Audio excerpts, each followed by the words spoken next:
I call the meeting of the Finance Committee to order. This is March 1st, and we're all in attendance tonight. And first on our agenda, we have Bill Llewellyn. He's chair of the Conservation Commission, and he talked to me a while ago about his concerns with secretarial service. And so you all have a copy of the budget that he presented. So I asked him if he'd like to come in and tell us his concerns about it. So, Bill, you're on. Okay. Well, that shows the increase in the total budget from last year, because Yes. last year they were taken out and I didn't know about it till town meeting. But that's the increase, but it is actually no increase from 2019 to 20 Right. budget. Okay. I'll give a little explanation here in case some of them don't remember. Different committees and so forth had secretaries if they could get them. And Andreas had suggested that perhaps it would be easier to hire one person to cover several meetings if they were, and find somebody that would be available. And that's what she thought she had done. And so last year, the funds were consolidated into one account to cover that. And that's what Bill's referring to. It came out of an amount came out of their budget. This is $2,812 back in. So have you had problems with the secretarial service? We have not had any service whatsoever. All she's done is work on the filing, changing the whole system over. As far as what we need is doing the minutes and we've always had somebody that posts the agenda. We go over it with her, what should be, and then take the minutes at the meeting. And then if we have hearings, to do any and all of the paperwork from those hearings, which have to be filed in 10 days after the meeting. But we have not had any help whatsoever for several years. I thought this new person... Bill, do you have somebody in mind that's qualified to do that? Bill, do you have somebody in mind that's qualified? Not right at the moment. I had several people, and I had the person we had before, and she took her job out of town, but she's laid off with this COVID, and I probably could get her back until she gets recalled. But I've had a few people for a few months, but that's it. I think part of the problem with the person that Andrea hired is the conflict of that night. It was supposed to be straightened out within a few months, maybe 6 months, and I keep after her, and she's going to be able to do it, and I finally got an answer, no, she's going to have a constant conflict with that third Wednesday, that we need somebody.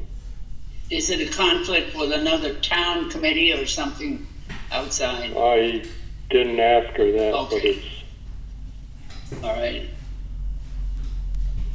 If I could say something, she does the minutes for the for the Community Preservation Committee. And we notify her when we have a meeting. If she is not available to come, we record the meeting and send that to her. And we've had very good success with that.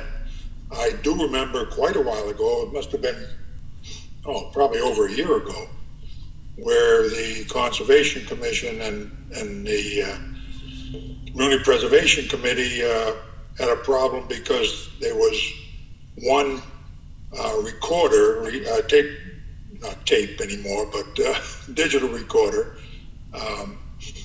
And we had started our meeting earlier and had that recorder. Since that time, the Community Preservation Committee has purchased its own recorder, so we wouldn't run into that problem. So there should also always be a recorder available to whatever committee is meeting, or if she is available, it sounds like she's not available on that date, it can be recorded and sent. I think she's done a very good job for our committee, at least. Thanks. Now, how did you meet? Well, she's been on Zoom meetings, for instance, not every one, but where she hasn't had, or she hasn't been at the meeting, our chairperson has sent her, actually with the Zoom meeting, she's recorded the Zoom meetings and sent them to her to write up the minutes. And it's been fine. Yeah. Well, we tried that several times, and when it first started, like you said, we went to get it, and the recorder was not there. Well, that was the first, I remember that specifically, yeah. And then there was one other time, too, it was not there. So I kind of gave up on that idea, and we had several Zoom meetings set up through one of our members, his business, and there was a recording supposedly on that, and when he got over and ran the recorder, it was like 20 pages. It was just reams and reams of stuff, so that didn't work.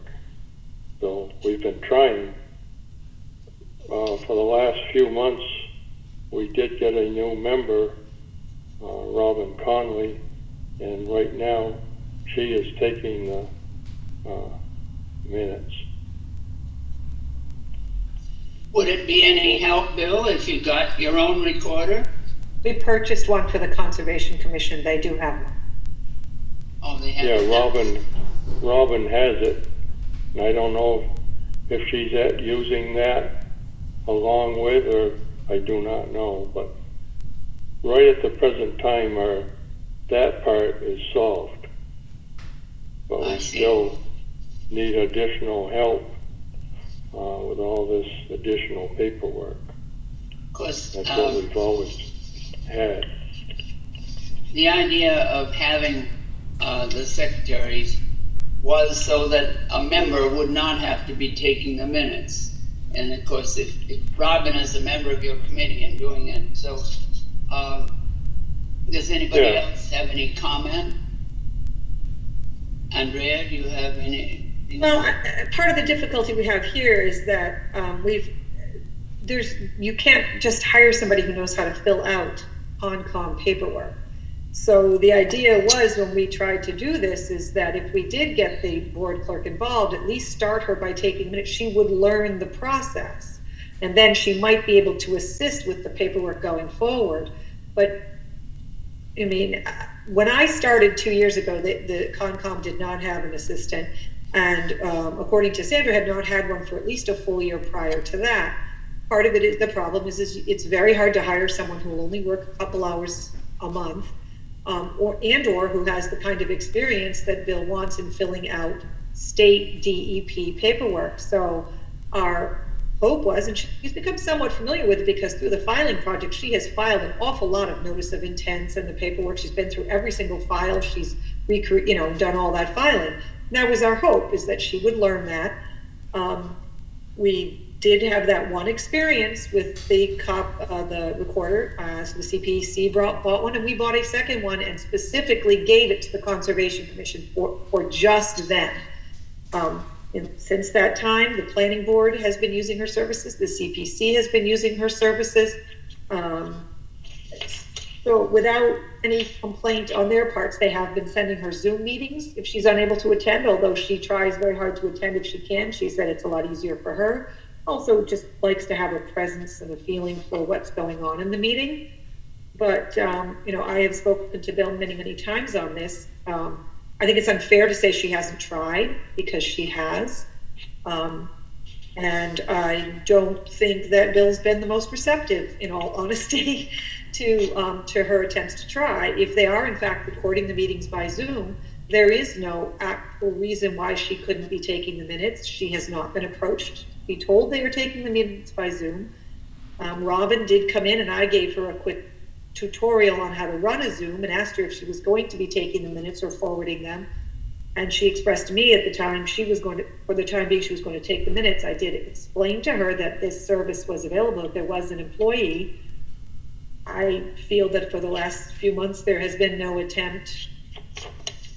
We've tried everything we can, including giving them their own recording, including training their staff on Zoom, or their member on Zoom. I'm just not sure how we could have been any more helpful. So I understand that anybody who starts at this position, unless he can find someone who knows DEP paperwork, will have to probably start learning that at some point. But I don't know, I've been in several towns, the boards of health most all completed their own paperwork. It's forms generally, and they have to do their own write-ups, if conditions are conditions. So the secretary being a member of the board is not at all unusual in a conservation commission, because it is very technical and the paperwork can be very difficult. That isn't to be said that there isn't a secretary that can learn to do that. We have just been unable to, for some reason, meet Bill's needs or desires. Robin is also, if I could say, Robin is also a member of the Community Preservation Committee. And so she's aware of this and has participated in our meetings with this recorder, if you want to, whatever title you want to give him, this clerk. So she's certainly aware of it. I believe she has the one for the Concom. She has it. She has the recorder now, and she's doing the minutes now. She has for several months. So that part is not a problem now. But all the other paperwork, and any person we've ever had interested, there's training available, and it takes time, but you really have to be at meetings to really get a gist. And when we get into all these different hearings, if you have a person there, it's totally different, and you get a sense, and they ask questions during it, off and on. If they haven't, we can answer that. So what we've been in now, it just makes the whole system more complicated. But I'm just looking forward to trying to find a person. It's pretty hard to train somebody with text and all that to do this filing and all the stuff that has to be done, just like that, My recollection is that it's been quite some time, and you've said that too, since the Conservation Commission has had somebody doing their work. Probably been 4 years. That's not due to lack of funding. I mean, prior to this, there were funds, and they still can't find some. It's right. It was just this past year that the funds were put over into that account for the one person doing several committees, right, Andrea? Sure. Before that. Well, we had a bunch of committees that didn't have anyone, and so we were trying. They all had money in their budgets. The problem was that none of them were using it. I purposely did not boot any committee that had an employee who was doing it and knew the process, which is the ZBA mostly. They have a person who does and has for many, many years, and we weren't going to fire anyone over this. but we also felt we had a project to clean out the board's room, so we thought this was a good combination. It's worked out wonderfully. If you've been up to the board's room, you'll see she's done a tremendous amount of work in terms of files, and now she's moved on to the maps where we have such redundancy. And we've been really, and now we're going to work on possibly purchasing a map filing system. So, so we certainly utilized her to the greatest extent possible beyond just taking meeting minutes, but she's very eager to learn. She's very smart, very capable. I don't think we've had any complaints about her work at all. So just this one committee, I guess he feels he has different needs. So just to speak to that, but I'm not sure who he will find to do that, and he's welcome to try. We certainly haven't, I'm not discouraging that if he thinks if there's someone out there. Bill, do you have somebody in mind? Is that it? You mentioned somebody that used to work for you, but how long ago was that? Well, actually, she was the last one we had. I know I could probably get her back until she gets recalled for the airlines, because she's not here in that. She's off for months. Yeah.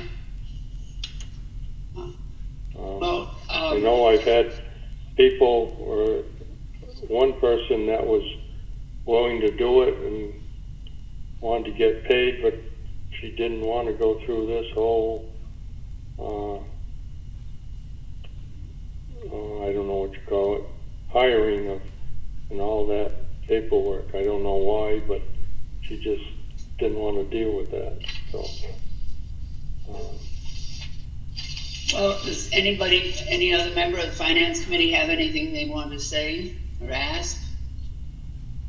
Well, Bill, we don't, as you know, probably, we don't make our decisions on the budgets at the time of the interview. We wait till we hear them all, and then we'll be starting our deliberations later tonight. So is there anything else you'd like to tell us? Well, I just like that part of the budget put back in. So if I do get somebody, I'll be able to pay them. Right now, I don't know how I would do that. They submit their hours. I submit it, okay it, and submit it. But without that in our budget, I don't see how I can do that. Okay, that's the part that we'll have to consider then, and we'll take that into consideration. Okay? Yeah. All right, Bill, thank you. Yeah, okay. All right. Bye. Bye.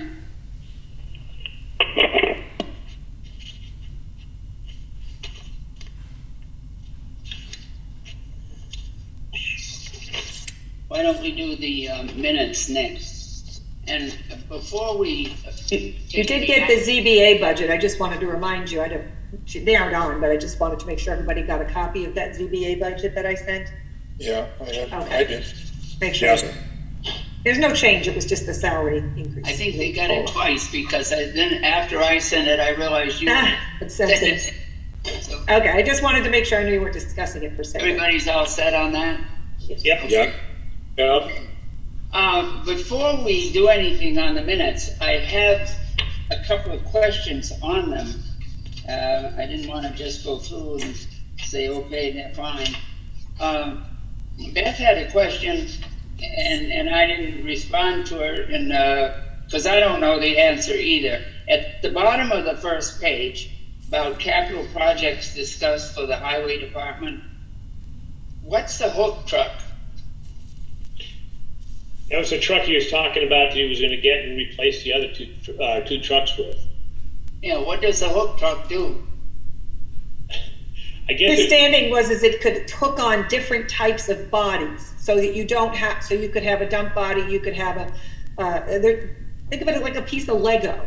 You could take the piece, so I guess that's why it's called a hook truck, but that way it doesn't just have one potential body on the back.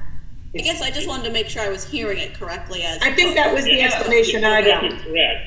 It's a multi-use or multi-faceted truck. They can do different implements on them. Okay, it's not a hook like a trailer hitch then. No, We're no, talking no, about no. actually Changed exchanging. the term. Okay, so it's probably all right to leave it saying a hook truck then. Is that right? That's what you're saying? I understand what it is. Okay, all right. Now, the other question involves the, something about Chapter 90, the highway bridges and rails being practically used up. And he was, I can solve that dilemma for you. okay, good. The $70,000, at the end of last year, they encumbered $70,000 because he had a contract to do some paving that was supposed to be done before July 1st. But it wasn't done because of COVID, and it ended up being done in July. And although the money was deducted from his highway bridges and rails, it wasn't until I pointed out to them after our meeting last week that the $70,000 wasn't in as the carryover, as the encumbrance. So it was deducting $70,000 for that expenditure without adding $70,000 in for the encumbrance. So that money was not spent the way as highway bridges and rails. It was a $70,000 addition that was missing. Okay, now is it going, how is it, excuse me, how is it being resolved? Is They 70,000? put the money in the budget as a line item for the encumbrance. So it's gone back into the highway There's bridges? a 4225499 fiscal year 20 encumbrance. There's now a budget of 70,000 in that. It was a zero. And yet there was an expenditure of 70,000 out against it.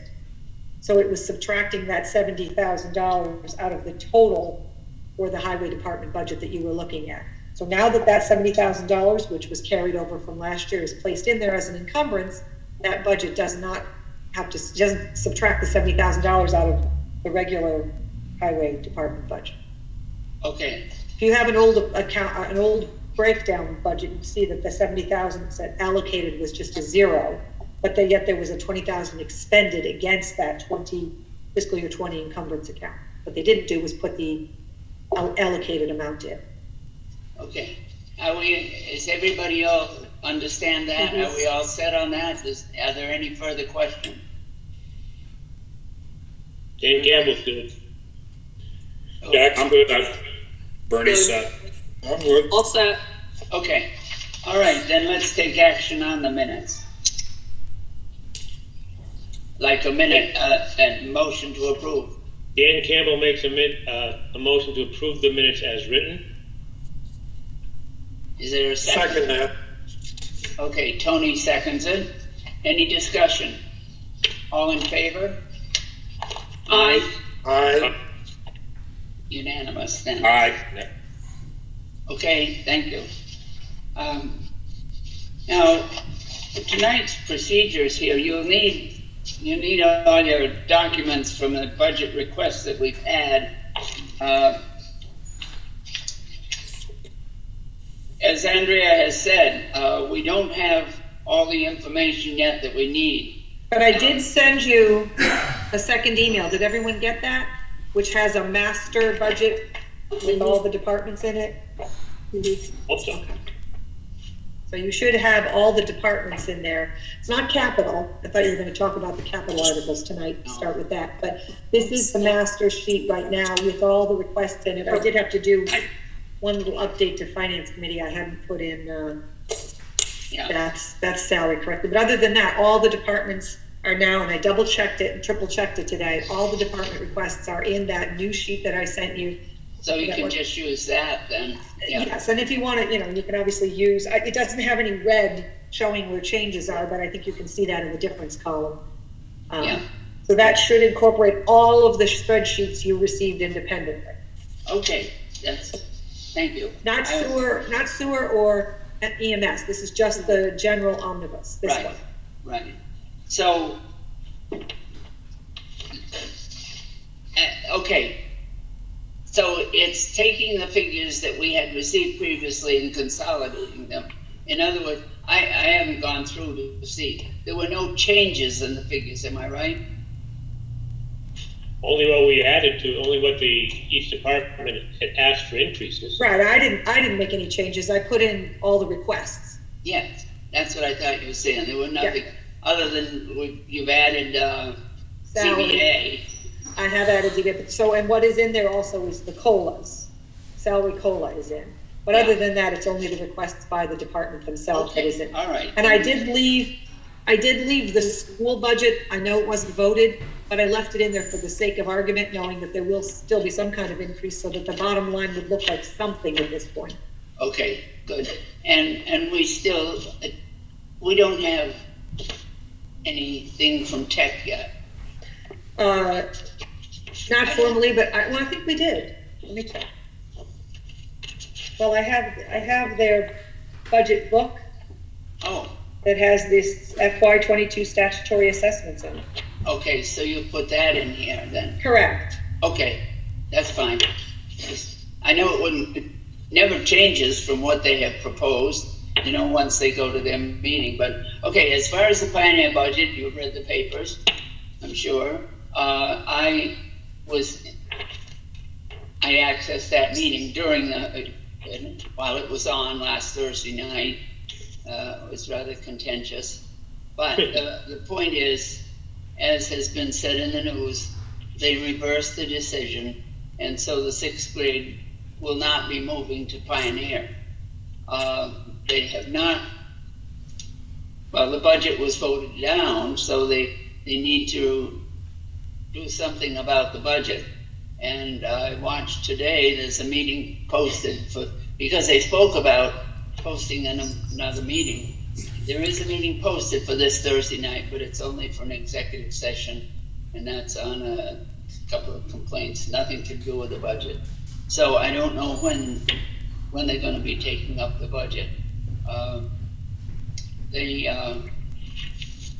So far what I've seen that they're proposing is that even though the 6th grade is not moving, they did not want to reduce their budget, but of course it was voted down, so we'll have to see what comes of that.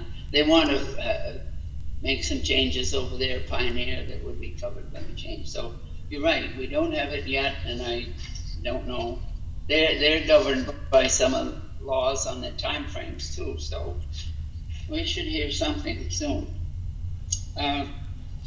What I think about using for our budget, and the reason I'm getting started on this is that town meeting is 9 weeks from tonight, and that time will go by rather quickly, I imagine. So we will have the increase allowed by 2.5. We'll have ultimately local aid, although usually we don't have local aid, and we estimate conservatively either level, or maybe this year we want to drop it a little bit. And then we have new growth, and these are all funds that I like to think up toward our operating budget, which they should be. And then free cash, I like to think of as using toward the capital items. A free cash figure, Andrea? Yeah, well, DOR surprised us with a couple questions last week, so we answered them. So DOR, we waited 2 weeks, thought we were good, waiting for the number, and then last week they sent an email with a couple questions, so we answered the questions, and maybe this week they'll give us a number. Was this the state asking questions because you'd send in the paperwork? Yeah, and that we were pretty good. We thought we hadn't heard from them in a couple of weeks, so we thought we were, we were just going to waiting for that email we get with the number. And then last week we got emailed a couple of things, and so we had to answer that. So holding my fingers crossed that this will be the week, because we answered what should be their last questions, because this was their chance. Yeah, I hope so. I hope you're right. Yeah. Okay. I don't expect to go into the stabilization fund. I would hope not for our capital items. For many years, we didn't have savings. That's a while back. And then we've been able to build it up and have some savings. And I like to think of that as an emergency fund or a special one-time needs, and the public safety complex comes to mind as something we could be saving, borrowing so much if we do come up with something for that. And so for tonight, while we go through some of the budgets, I want to go through the budget requests that Andrea's listed off here. And there are some, I want to compliment all of our departments and committees for the work that they did this year. I think they were very conservative and tried to justify any possible increases they had. And Andrea's gone through and applied the 1.7 COLA to all of the line items that needed it. But so we don't have a lot of budgets with increases that we have to consider and talk about. So that's what I wanted to get going on those tonight. And I thought we'd put off the capital items until next week. Maybe we'll have the free cash by that time, hopefully. So while we'll take a motion tonight on the increases as to whether we're supporting them or not, I would then have a motion at the end to say that all of these votes tonight would be tentative based on availability of funds to be confirmed later. You haven't heard any more, Andrea, on state aid. We're still waiting for the House budget. Yes. For the governor. Yeah, all we have is the governor at this point, so I've gone with his number, but yeah, okay. They haven't released House 1, which is usually kind of the first. Yes. Yeah. Big number. I don't even hear anything about timelines on it at this point. No, they usually do it in March. We're usually waiting till almost now, but they haven't. It's been pretty quiet, so I'm still hopeful we'll see it in March.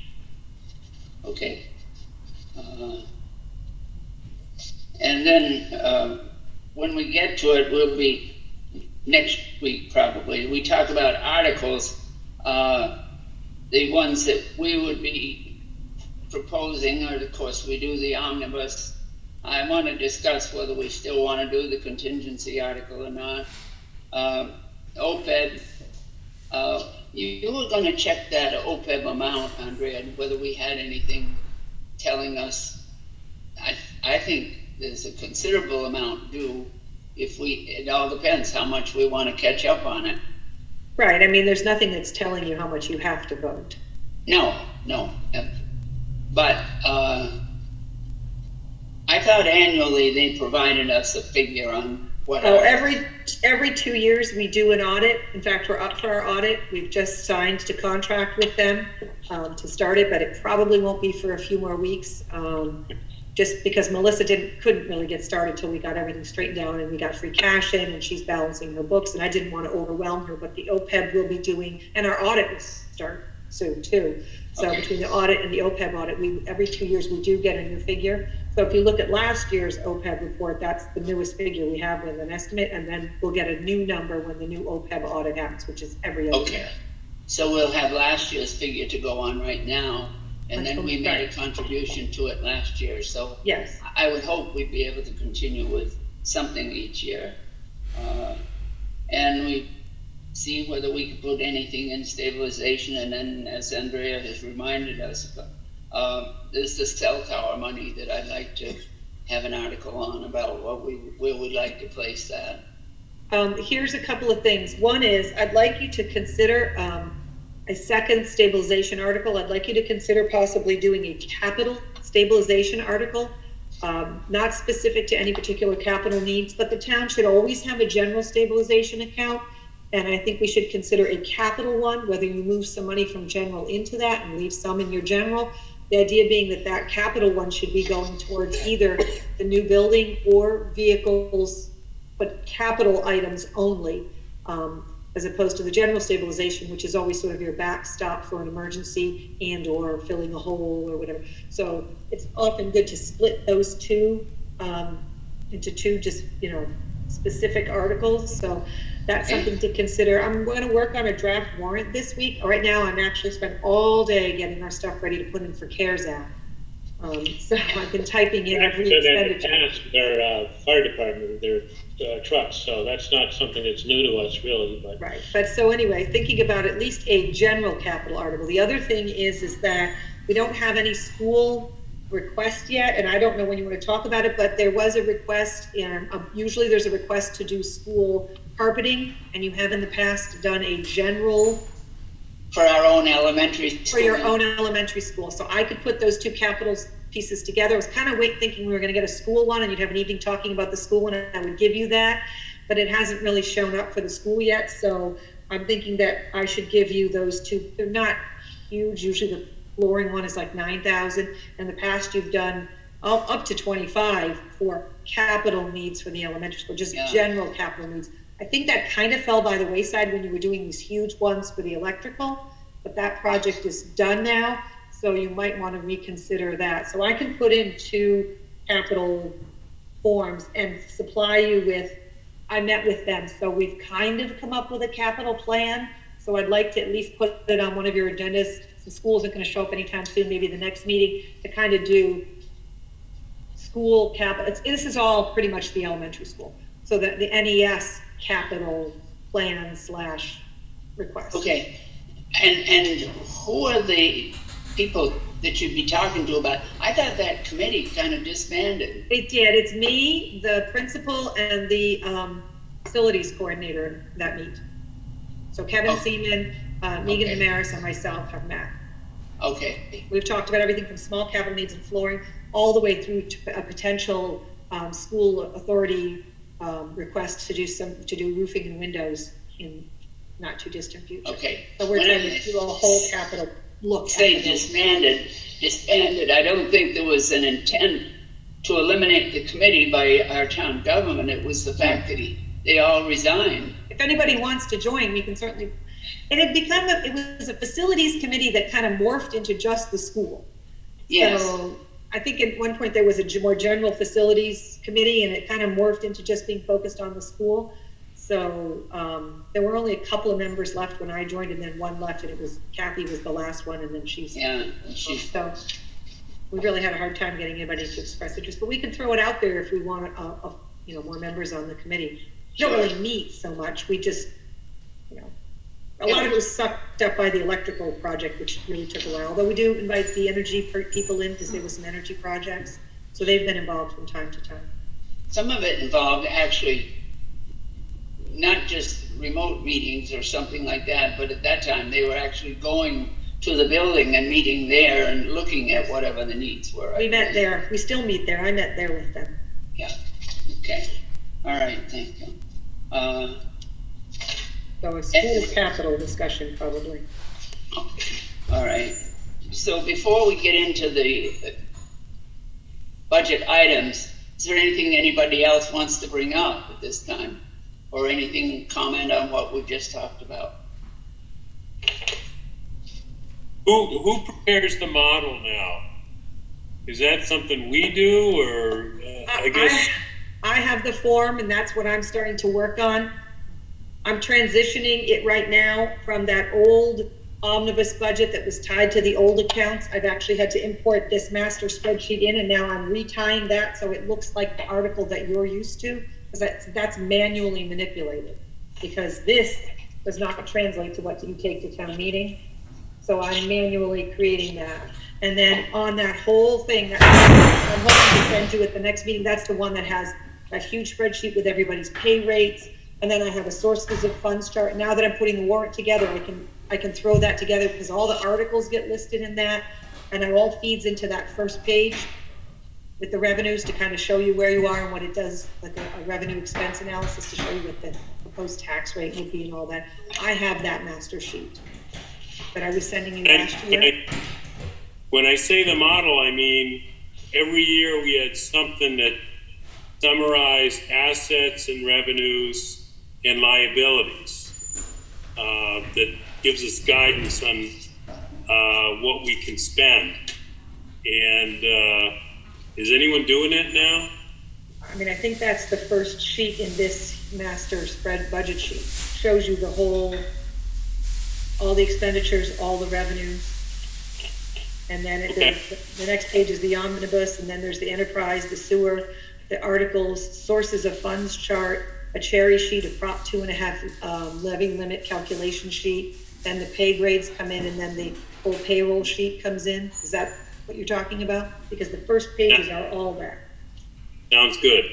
So I'm hoping to send you the first draft of that next meeting. I was kind of holding out because I don't have the free cash, but I'll fill everything else in as I'm doing the articles, and that'll start to give you that to work with at each of your meetings. Okay, Good. Jeff? Yes. Okay, thank you.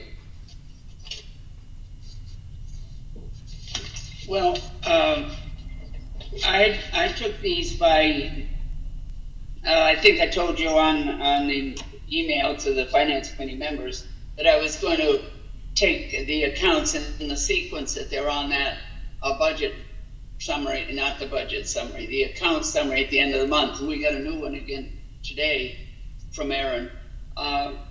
So some of it jumps around a little bit. In other words, it starts out with some accounts and then it'll be another one. But I'm trying to put different ones together. So I thought we'd take up first what I consider the administrative ones that Andrea had given us. All many accounts that she put in for us. And what we want to do is, if there are any increases, it's up to us to make our decision as to whether we want to recommend those increases or not. So I thought we'd divide these things up, and Bernie, I thought maybe you would like to, you'd love to, I know, discuss these. Talk about the increases that are included in her report that she gave. Okay, so that was, you're talking the master budget spreadsheet, correct? Well, I was going by what she turned in some time ago, but The if you want general to take it off the administration master, one. it's I think is what okay. she's talking about. Yeah. Okay, alrighty. All right, forgive me, I'm looking at this on my cell phone, so it's Sure, a little take time. small size. Take time. Okay, what would you like me to start with? Do you want me to start with the town administrator's accounts, or Yes. how would you like? Yeah, it starts out with moderator, which you don't have to worry about. Okay. And Okay. Yeah, Select board. yes. Yep. So only take up any significant increases. Now, we know every one of these that we talk about is going to have the COLA increases in it, so we don't have to, we approve those anyway, so that's all right. All right, going through the moderator and then the select board, I don't see anything of any substantial increase that causes me any concern whatsoever. That, and as of the town administrator area, I don't see anything really too that would cause me some serious concerns on their increases. I think that most of it appears to be COLA increases, and I don't see, like I said, anything that would cause me any concern on those areas. No. I think they're fine to be approved. I think the first one would be the accountant. Mm-hmm. And there was about a $7,800 increase there.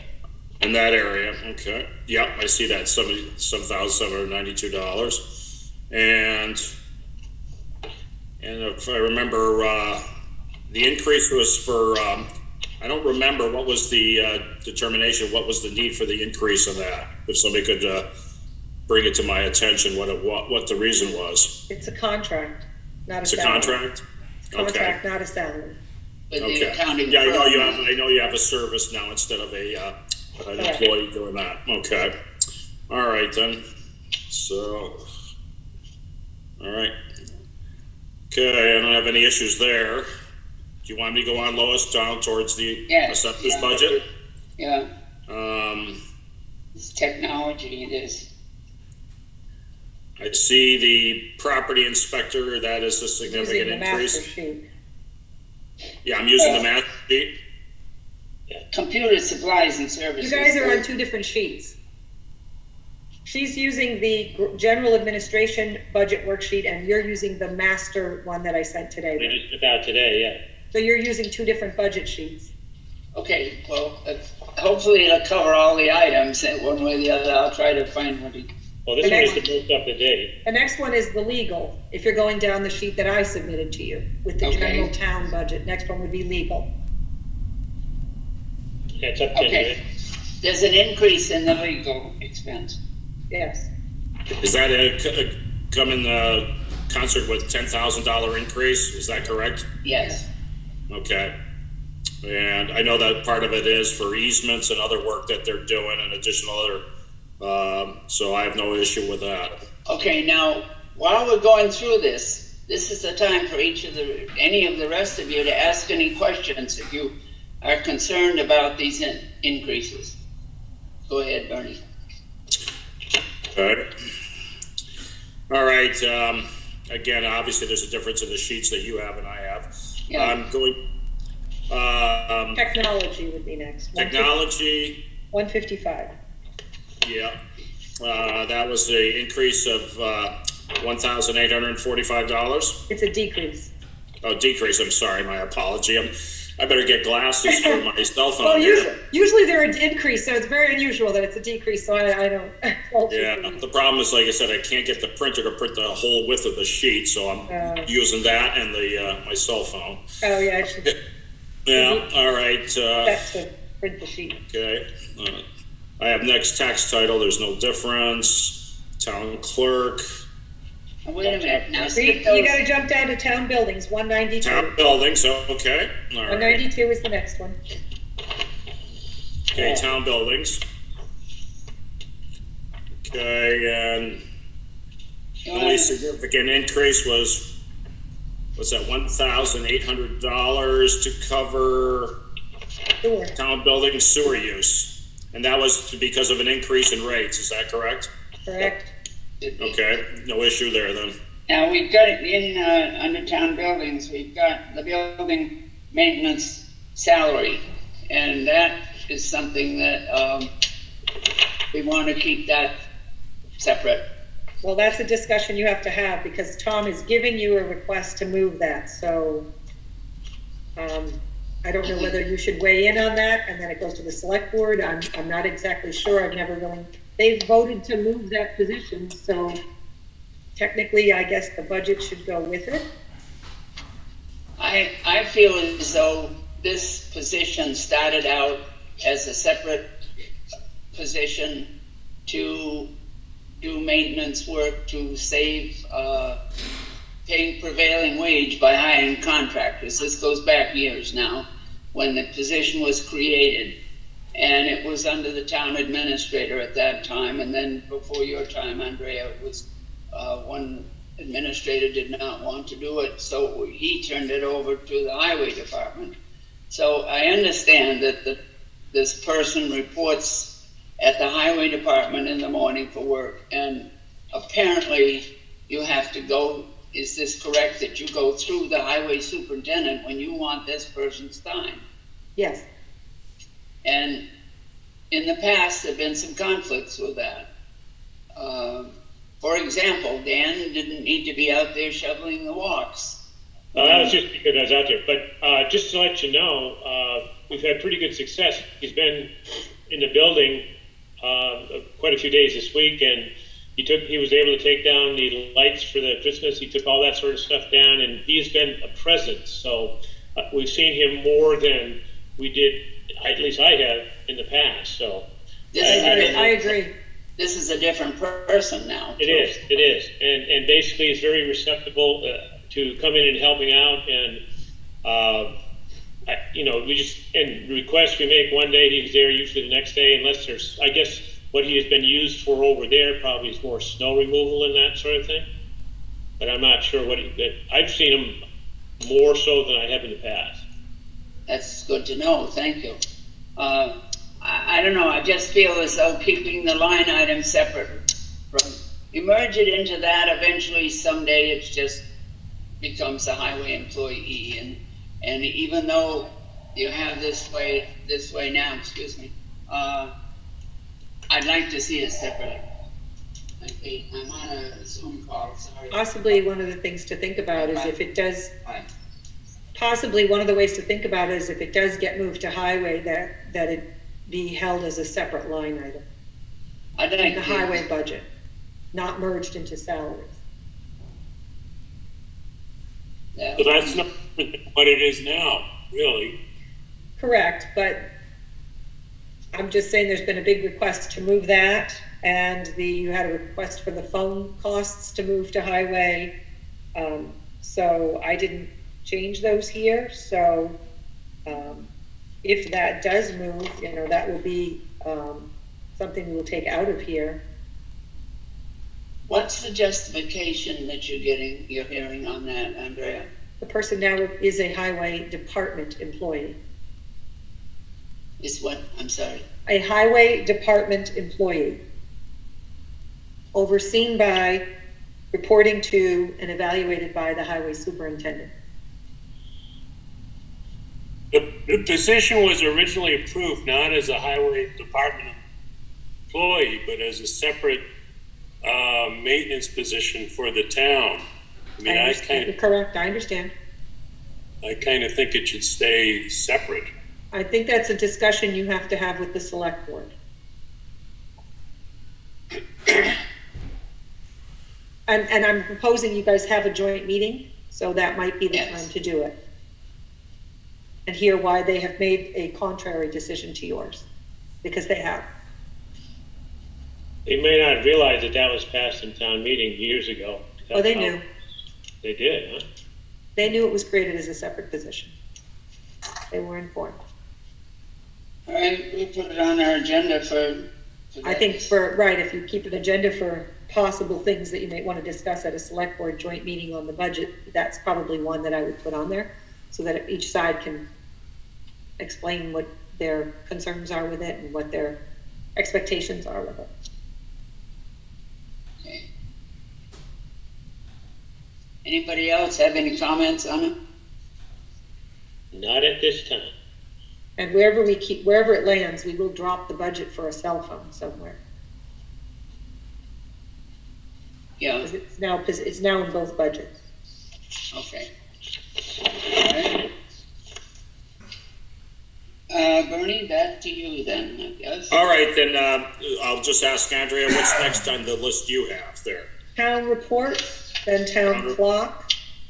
Gotcha. Level. Okay, that's no biggie. That's level funded, no issue. What do you have next? Inspection services, Department 240, building inspection. Gotcha.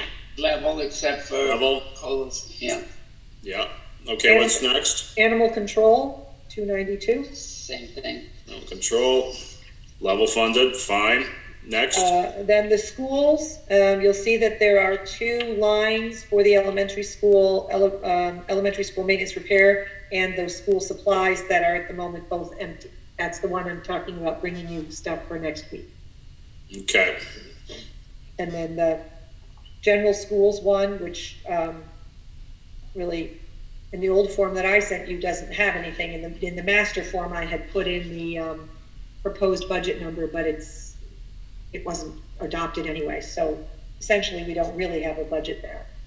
Okay, we'll pass that on the next, so they have a budget to Right. present Tuition to and us. transportation is 40,000, just level funded. I don't think we're going to see a huge increase, although we do have a student who I assume will continue to attend Smith Vocational. As far as I'm aware, only one has been reported. However, the deadline on that comes much later, so there could be an emergency last minute amendment to that.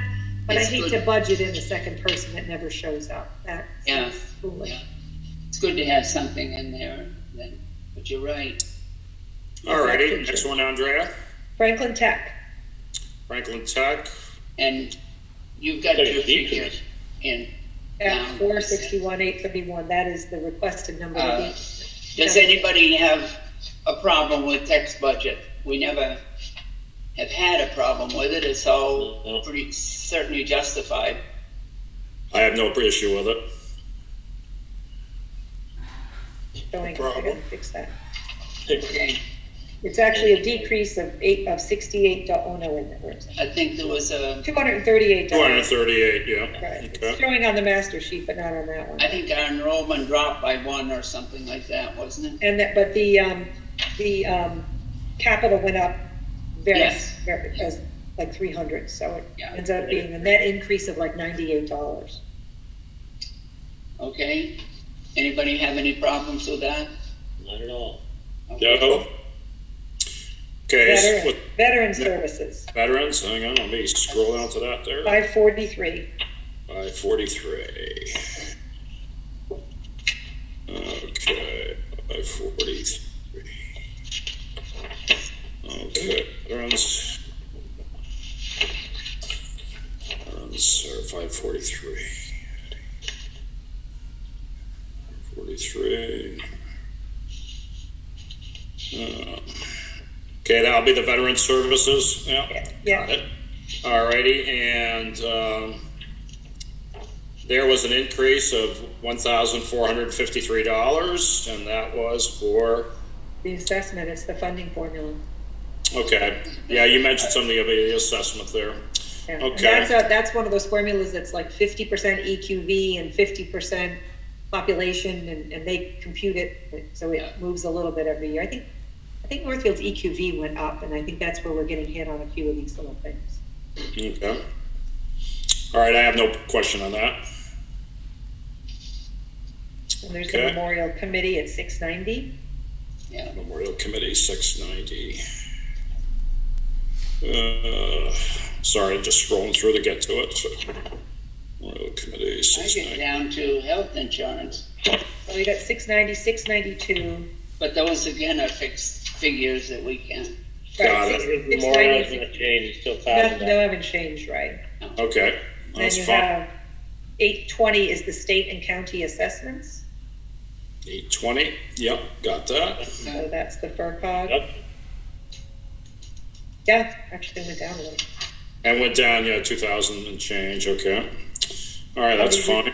County retirement, 911 is your next one. Up. Yep, 13,157, Again, that's an assessment, so that's fine. Workers' comp. Workman's Yeah. comp, that's a function of payroll, and you'll see we expended 16,000 and we've only been budgeting 13, so I think we need to up that a little. We're already be over, I'm sure. Like ER, 5,000. Yeah, we'll be a little bit off, but I have to get it back in line with what payroll's probably doing. And it's not going down. So, alrighty. Let's next, unemployment, yeah, unemployment, These are no assessments. change. no, Assessments we can, yeah. yeah. And, health insurance. See an increase of 13,250.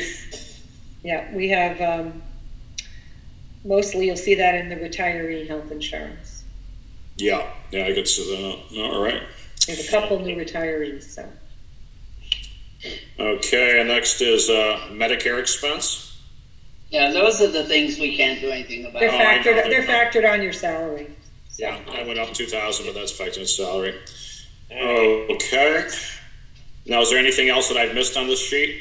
Then just other insurance, which I'm not proposing a change in.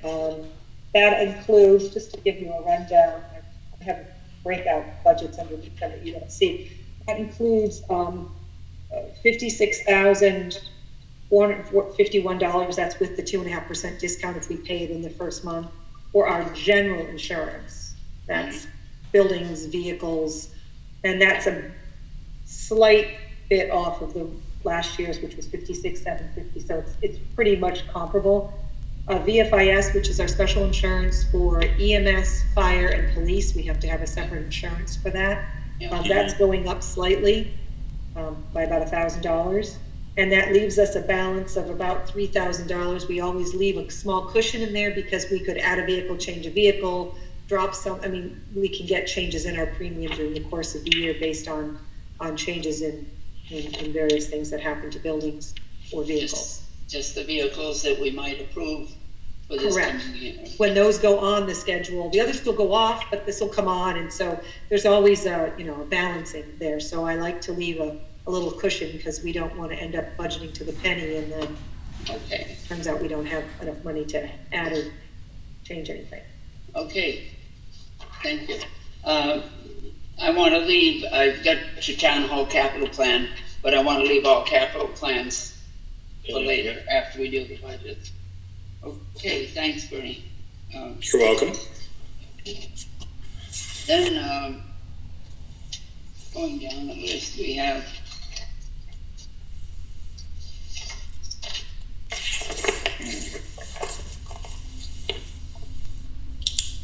assessors.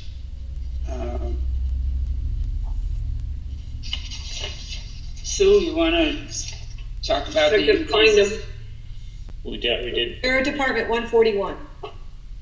Okay, let me find it. Well, the only thing was the increase for the property inspector. Yes. Right. Does anybody have any problems or questions with that? It's a standard thing that comes up periodically. That we have to be done.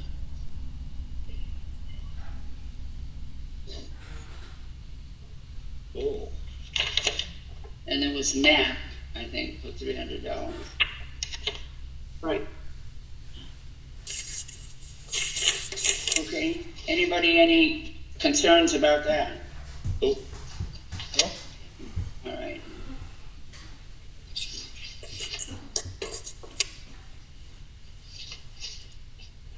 And, tax collector, treasurer, the only thing there was those Bonding. wages, I believe, Wages and bonding. yes. Shouldn't be any concern with that then, you know.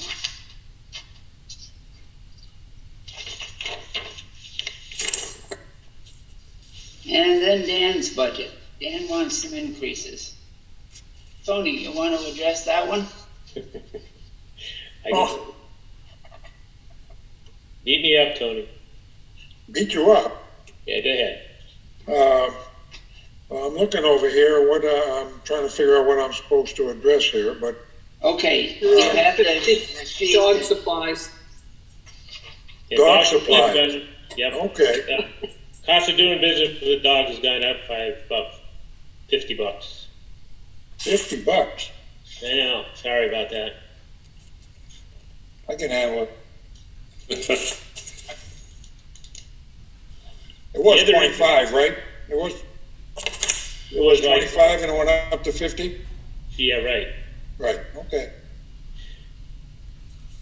And he's got election wages increase. Well, election basically has everything to do with the type of elections that we have to have now and postage.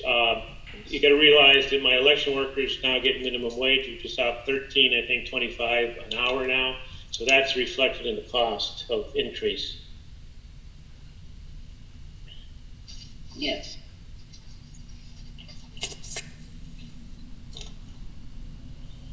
And let's see, you had another one, postage. Well, that's understandable with all the mail-in ballots and that sort of thing now.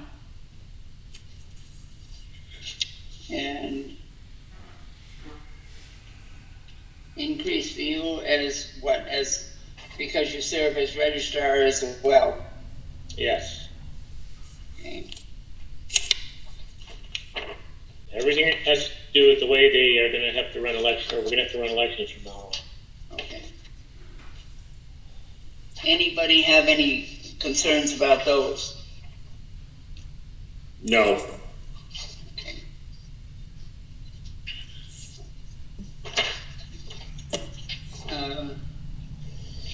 Planning board was level funded. Conservation, you want to go back to that one because we had to $2,800 for the secretary. Wages, right. For wages. Yeah. You want to take it up whenever, sure, if you want to talk Well, about it now. Yeah, the thing is, as far as doing that, if it's not used, it's going to sit there as far as doing that, which it was sitting there for how many other years as far as doing that. Yeah, it was there until last year. It was taken, Yeah, as exactly, we but it still wasn't- discussed, Yeah, wasn't And they really didn't- used. didn't get used. Is that So what it's you- basically, it's a placeholder is what it's gonna end up being, I believe. Because the filing that was mentioned and so forth was really needed to get that room. It's different departments, committees that use that room, and I think, I don't know how many of them are in there, but the filing was a necessary job. Somebody's filing was, and I think that was caught up, wasn't it, Andrea? It's getting there. We instituted an entirely new filing system. We integrated files into a combined system rather than have all these. Well, first of all, some committees had files that were started over and over again by different chairs or different secretaries. And then we had different committees, but they're all referring to the same properties. So we decided to go with a map and lot system and integrate the files so that if you want to look at a particular parcel, you pull that map and lot, and it has in that Pendaflex any planning board action, any Concom action that any of those committees have taken will be in that file in its own manila file. So it's sort of an integrated file. That's still a work in progress, right? It's But still yeah, she's been going through ongoing. she's been through most of the stuff that's there. We're still missing some current files from the Conservation Commission, although they did turn over a batch that brought us up to within at least the most recent 4 or 5 years. We went back to 2013 before we had any files from them. But so we did that.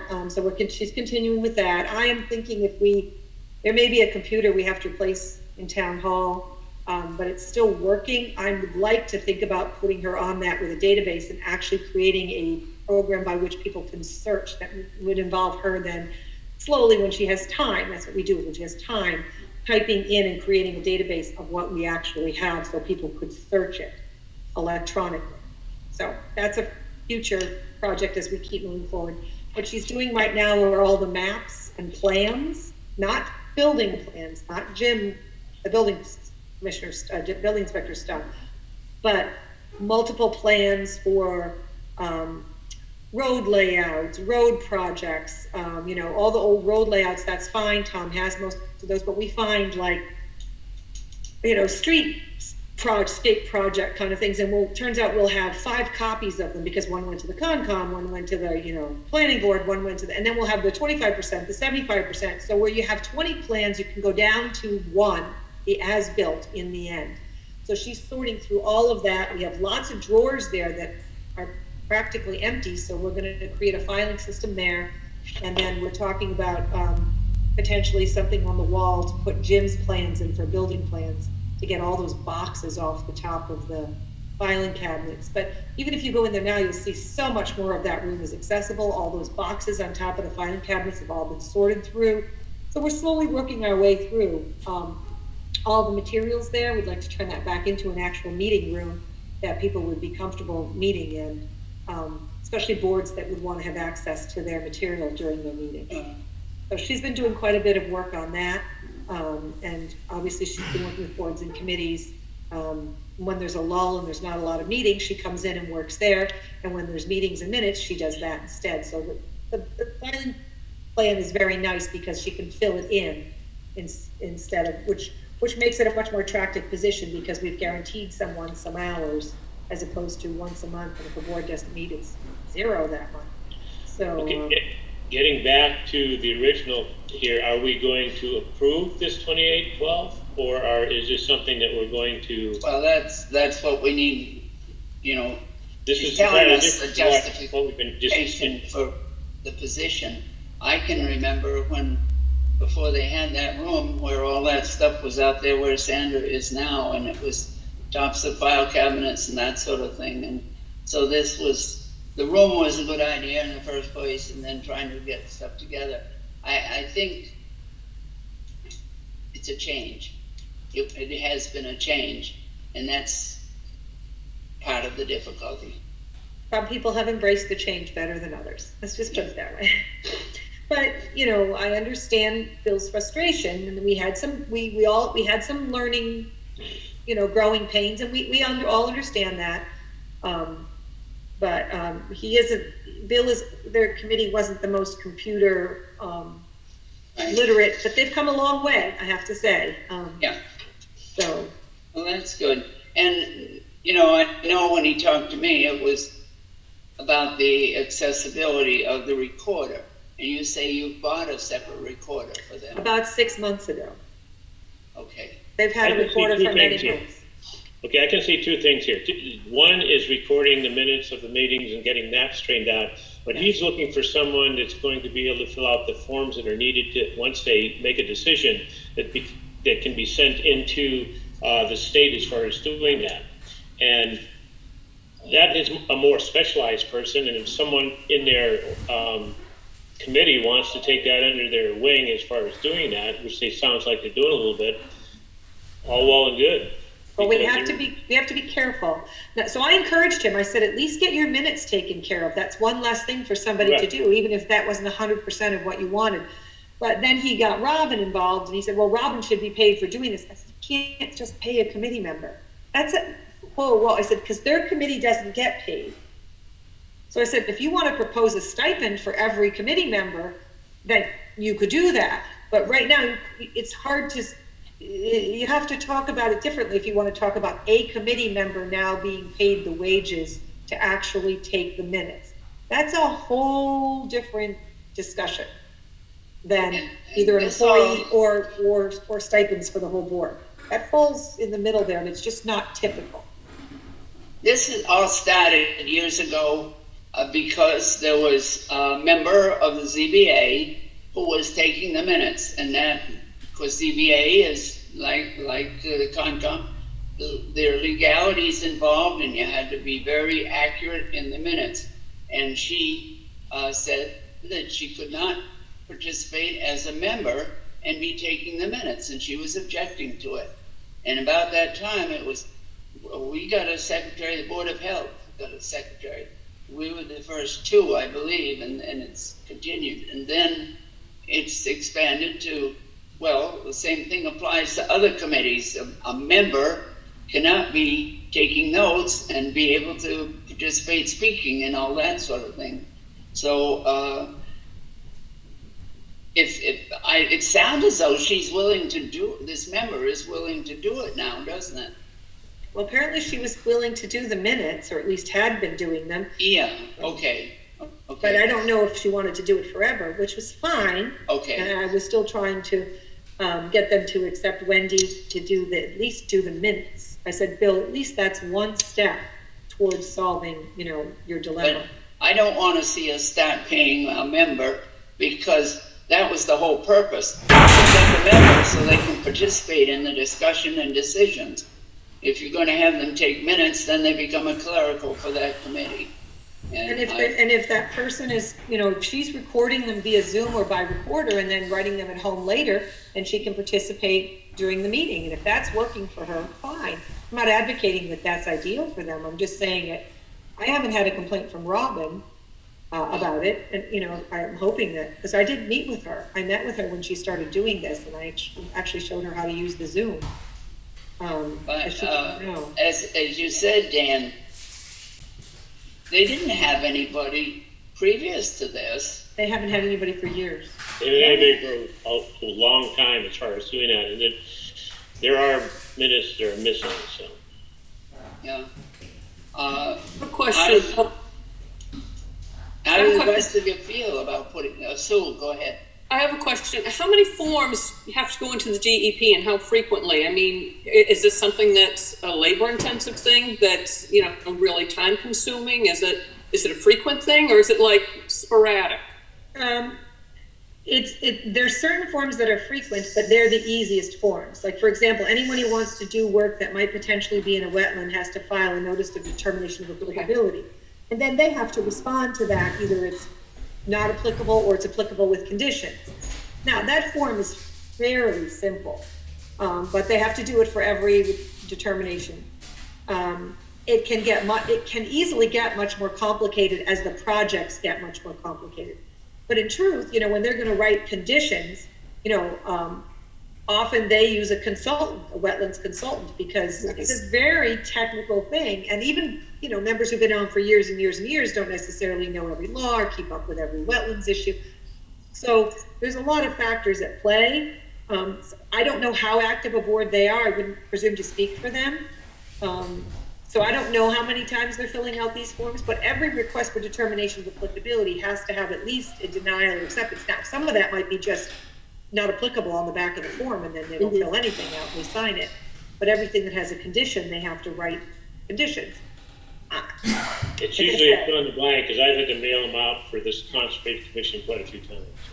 And generally it is. I think when it's simple, when I think it's just a simple request, or if they're going to be close, they'll say put down hay bales or whatever the condition is.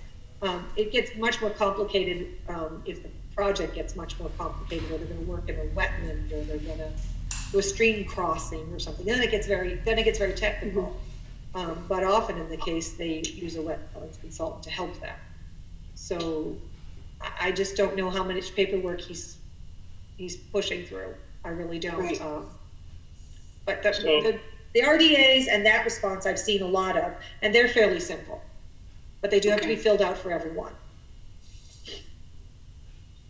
So are we going to approve this $2,800, or are we going to not, or are we going to approve it and let's see what happens kind of thing? I'd be a little bit concerned. I mean, I'm looking to see whether there's any compromise here. I'd be concerned that they might use it to pay the member. There's a couple issues here. First of all, the money required to have someone to do the paperwork, and where the petition comes from. The select board has established this part-time select board salary position to do everything except ZBA, and it should be their decision if they want to create an exception for the Conservation Commission to have their own line item for a secretary. I'm in favor of whatever's needed to record everything, but what's to stop every other board from requesting their own position if this is the way we go? Yeah, and we thought it was a step forward 2 years ago when Andrea set this up and it gave us the ability to hire. It made somebody available, which they hadn't been able to hire for these different committees, right? There were vacancies, and then you were able to find somebody that was willing to do this work and stuff. Well, Jack, you're suggesting then that be another item to discuss with the select board, what they want to do, or for Andrea to take up with them. Yeah, I never brought it back to them because frankly, I didn't see the request until it came to you as a finance committee request. Because Bill and I have spoken, let's just say a number of times on this issue, although he hasn't been in to see me lately, so I kind of thought everything was working out. But we did have many a discussion over the past year on this, and I tried to connect him and get him set up and get it working. We bought him his, their own recorder. We created a form so that people can take the, minutes for the person who's recording just by writing the date they start, who's present and everything, and then they give the recorder the form back so that she can take minutes for the verbal. And then when Zoom came along, she's like, oh, that's even better. I can watch the meeting and take the minutes. So, we really thought that, for the most part, this was all being worked out. But Bill really wants his own person. Our problem is we don't think he's going to find, even if he finds this one person, she sounds like she's only temporary. Sounds like it, yeah. Trying for ever since I've been a town clerk, basically, they've been trying to get somebody, so it's not going to happen overnight. I think the problem is the sporadic nature of the job. Yeah. That's why we try to do that. We try to get one person who could help out on different, to make it more worthwhile for someone to have that position. Right, we committed a set number of hours to them, and we allow them to be flexible on what project, if they don't work on the project at all, if they have to use 10 hours to go to attend 2 meetings and type up all the minutes, that's fine. but then we backfilled it with this project, which has made it a set number of hours. And then you get applicants. We had interviews for this position. Other boards, you know, he's scrounging, and I'm like, is that really the way to fill a position? You know, but if it's somebody who feels has the experience. Why don't we have this discussion with the select board when we meet with them and see what their feeling is? And Yeah, let's follow Jack's suggestion on that. Okay. yes, Jack, that's a great suggestion. Okay, thank you. Open space was level. Ag commission was level.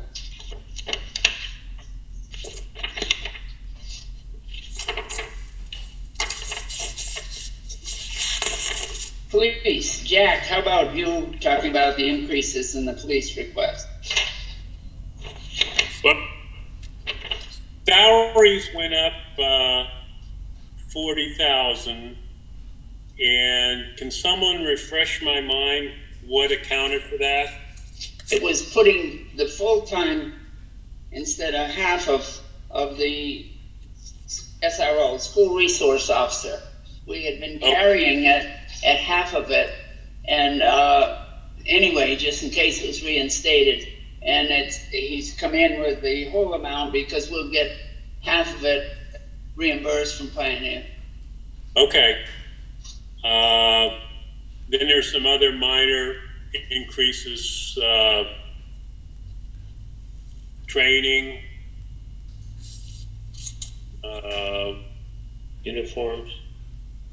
uniform, And Right. and All salary related, really. Contracts, much of it. Oh, and I just wanted to let you know, technically FY22 is the beginning of a contract year, and I am just starting negotiations with the police union. So it's very possible numbers could change. I can't, until that contract is signed, this is the request from the chief. I've met with the union representative, now I'm gonna meet with the chief to talk about various things. But a lot of this stuff in there, like their uniform, you know, workers applied for uniform, all that stuff, that's in the contract. So numbers could change theoretically. I'm not saying that they will, but I just want to put you on alert that we are we are finishing a contract now, and we'll be starting a new police 3-year contract July 1st. So I could have to bring you back some updated information on that. We started early, so we're hoping to have it resolved before budget time is over. Last time, I think it was a year late when I showed up. I ended up finishing the contract off, and it was due the June before. So it was 8 months by the time we signed it. But I think this time we're going to get there on time, I hope. Okay. There's no big controversy there. It's just we're starting that process. I just have a quick question for you, Andrea, and the issues of training and, of course, the wages. The state is going to be coming out with new mandates for certification and additional training, which is going to be, I've been told, very extensive requirements now. They're doing away with part-time officers.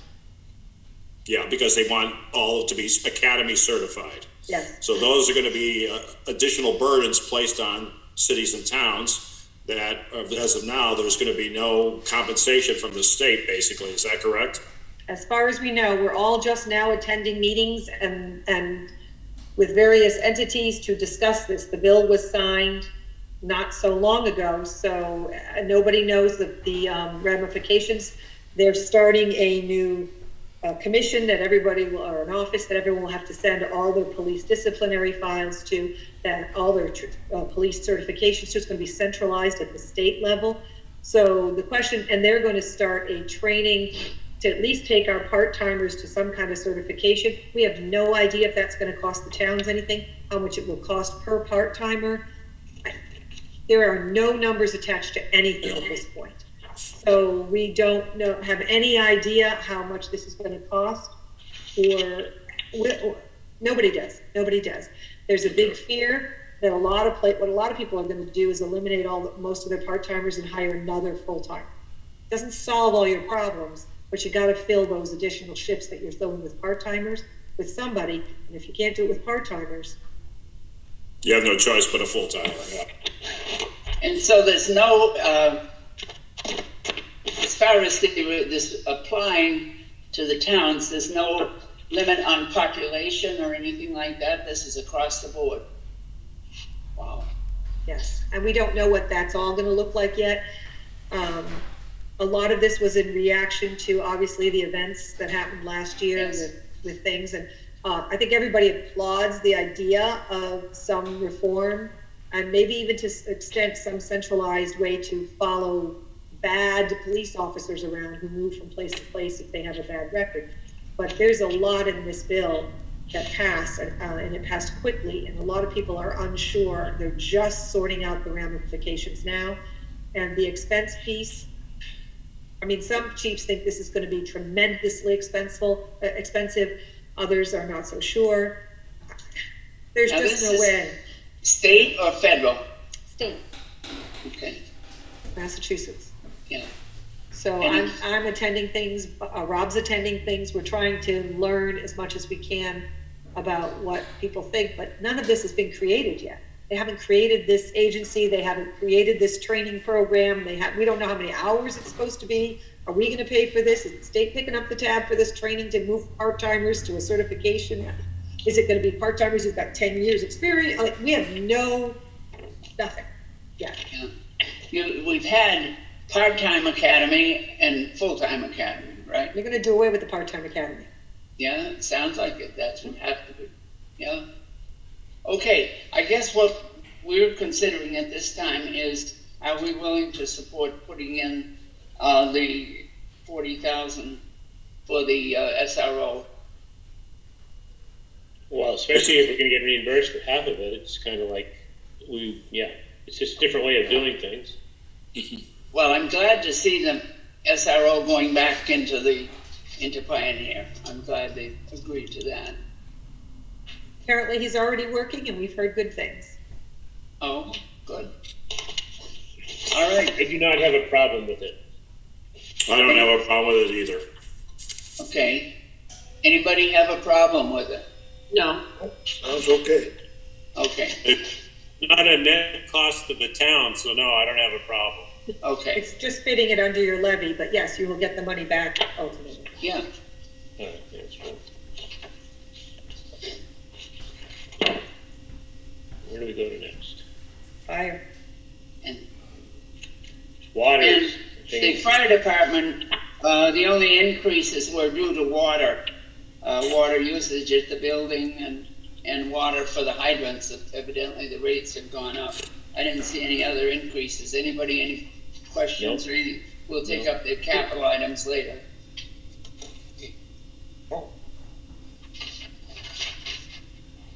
Another meeting, evidently.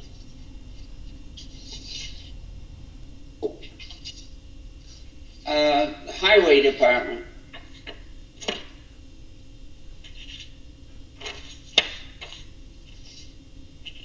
Anybody want to take that one? So the only increase is the administration of telephone. Went up 12 out. That's where And he's adding a cell phone. And salaries are just cost of living, and he didn't include the maintenance guy in his salaries, I assume. Not yet. I haven't moved any of that over. Yeah, we're gonna discuss that with the select board. So, the most part, level funded. I do want to run one thing by you that I think has been problematic for a number of years. The department lists all their highway department wages, even though it says regular next to it, in one line item. And then if you go down to the next department, snow and ice, you'll see that snow removal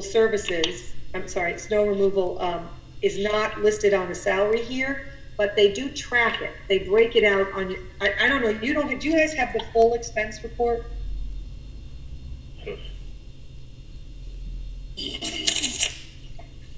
Because there's a snow removal wages line item that we track, which you don't see on here. Because he doesn't budget for snow removal wages. He includes all his wages up top.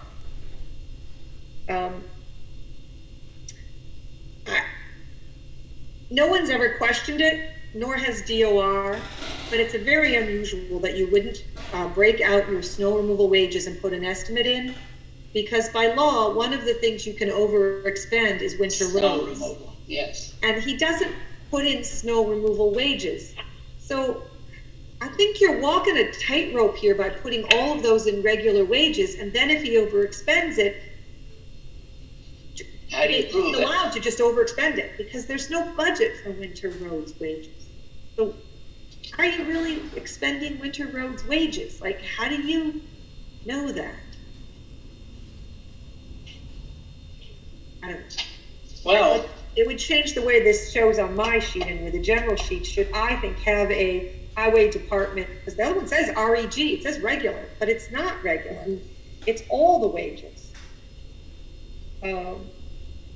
I'm just wondering if it shouldn't say highway department's regular, and then under snow and ice, snow and Have ice you brought this wages. to his attention? Well, I did today for the first time. I only really kind of found out about it last year when we were going through all this, and then I've started to digest it. And then now that we have this new expense report that we're really getting regularly, I said to her, that highway department winter snow and wages is going negative, but there's no budget in there. She goes, oh no, well, it's all budgeted in the other thing. We're just using that to track it. And I'm like, no, because it's one of the very few that you can overspend in, I think you're right. It should be broken out so that someday we'll get challenged on it if that happens. You say this? it's possible. I don't know for sure. No. But I'm wondering if you couldn't be challenged as to why your highway department's regular is getting overexpended, and then you're transferring money in, for example, or getting a, whatever, in a different way than you would for, you can't overexpend it. Technically, you'd hit the bottom and you'd be like, done, highway shut down. Yeah. Technically overexpend it. I think that's something the select board should decide, though. But I agree with you that we should be ready for this, because now, are you saying there's a possibility of an overrun this year? Well, he's $33,689 in. Now, I don't have last year's to compare it to at this time. Like the budget sheet I have doesn't break it out for last year. We've kind of switched over. Seems like it was a couple of years ago there was an overrun. You're right, and if it hits the regular department wages, I don't know where we should be. You're only at 54% expended, so that's not horrible, but you are going to have more winter. You're going to have more winter overtime, and I suspect you'll have some summer and spring overtime. You have storms. So I haven't been through this enough to know where this is going to end up, but I don't know. It's a little squishy to me. That's all. Yeah. I would agree with that. I think it ought to be broken out, since that is an item that can be overspent in the budget, that ought to be readily available and not just lumped in with something else. Yeah. What you have to do then is you have to determine for winter road wages when you go into winter road wages. Some people do it as a function of date. Like on November 1st, we are in winter road wages, or October 1st, and then we're in winter road wages all the way through until March 31st. And then on April 1st, we go back to regular wages.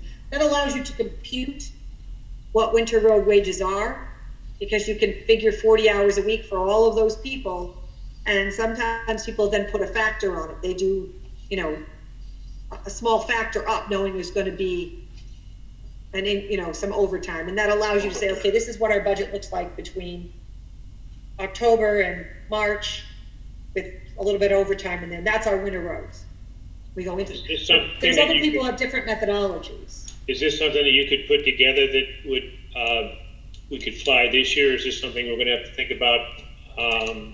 Well, I'll talk to Tom about this and see, if he's interested in doing it. I mean, it's easier on his end. She said he breaks out winter roads on the timesheets. I mean, it's not like he knows to break it out so they can track it.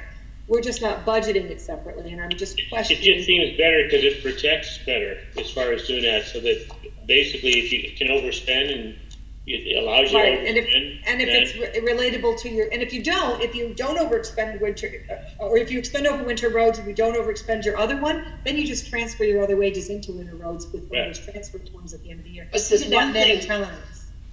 one thing that's changed in recent years, and I'm not sure how far. We always did our own plowing. We contract some of it out now, so that's where is that gonna go? Well, that's in snow removal. I think he's in snow removal services. Okay, You have a budget for that. 7,000. something that wasn't in the, years past and so Yeah. forth, so it wouldn't, okay, that doesn't interfere in the wages then. Okay, No, but your whole winter road budget can be overexpended. That's, the whole budget can be overexpended in winter, during winter. So technically, that snow and ice budget can actually be overexpended by request, by granting, So, just something to think about. Just putting it on your radar screen, Bert. yes, Any other thing? okay, all right, very good. Okay.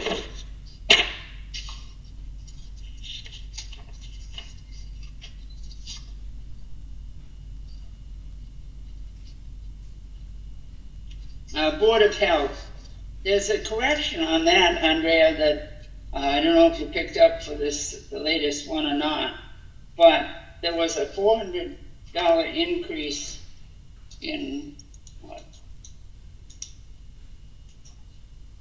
One line here, and remember Bob McEwen said, no, that shouldn't be in there. You have to count up. I think in the one I'd sent you today, I don't see I don't that. see any $400 increase. I think it may have been caught in their meeting. Okay, I think it was Yeah, postage. Yeah, Okay, I think I caught that. It was, no change, $500. It's like postages. No, 200, no, 100. 100 to 100. 100 and. I think the 100 and 500 got flipped. Okay, I think that's what happened. When they came, they were flipped. One was 100, one was 500, and said they were flipped. So it looked like a $400 increase in one line and a $400 decrease in the other. But Okay. I think that's been corrected. The postage should be 100. That's what it is. Yeah. And then the, I think it was office or something was 500. Okay. I think they had gotten switched. and there was an increase in solid waste, but I think that's an assessment. Shared health and I talked to Bob about that later, and it was something the man asked for an increase. I always have to make sure they don't put the COLA in there because he's a contract employee, but it's an increase he had asked for. It's not the COLA. And the nurse has gone up. Well, that's not surprising.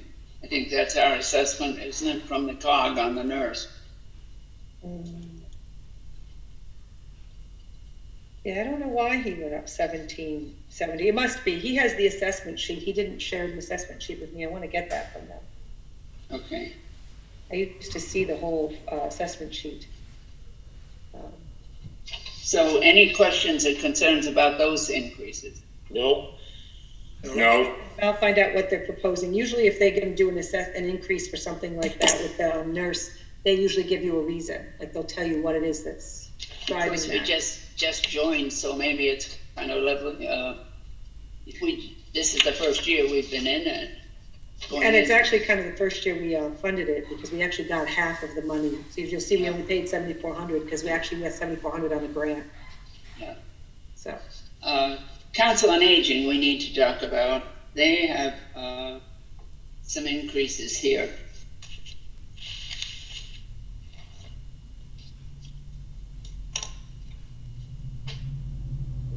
Let's see.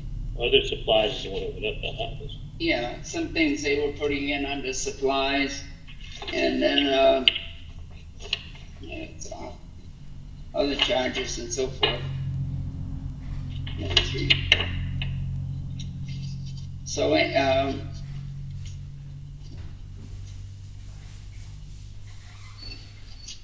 now the shed for the equipment, they've, That'd be a capital. yes. So they said, the Council on Aging would like to finance between, they have a reopening, renovation, revision of the space currently in use. They've allocated extra money in the other supplies and the other purchases line items to reflect the anticipated purchases of furniture and upgrade of the flooring. Due to Yes. COVID and other known transmissible viruses, we will need to exchange the cloth-covered chairs as they can't sanitize them. I'd like to add some other furniture items to create a more relaxed, home-like environment, less industrial cafeteria, and upgrade the deteriorating linoleum flooring. Additionally, they plan to purchase that's the shed.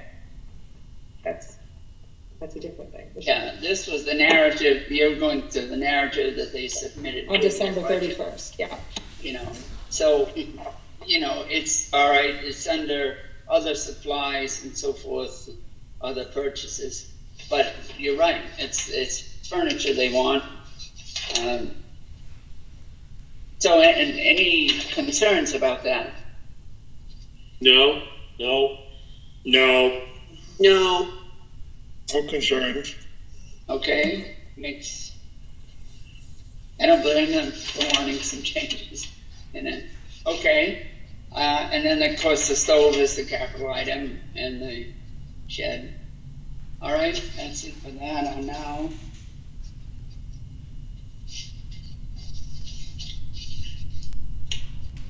The library, that ended up with a reduction other than COLAs and step increases, the reduction that we had at our last meeting. Anybody, any problems with that budget? I have none. no, No. nope. No problem. I had one question, and Yes. I probably forgot. Was the Northfield Farms line item incorporated into the Dickinson Memorial Library budget? Is that why there's not a... I would like it not to be. Now, if you look at the sheet I sent today, you'll see it follows it. Right, Separate. but Separated out. It had been in there by budget number, so when it printed it in the middle of it, and then she added it on again. That was one of the problems. I pulled it out and moved it down below. Yeah. When you look at the sheet now, even though the budget number should be in the middle of theirs based on the way they coded it, Okay, now Deb it's tiered. Kern said she'd prefer that it not be in her budget too. And I don't think that it ever had any connection. So separate item, Jack, okay? okay, good.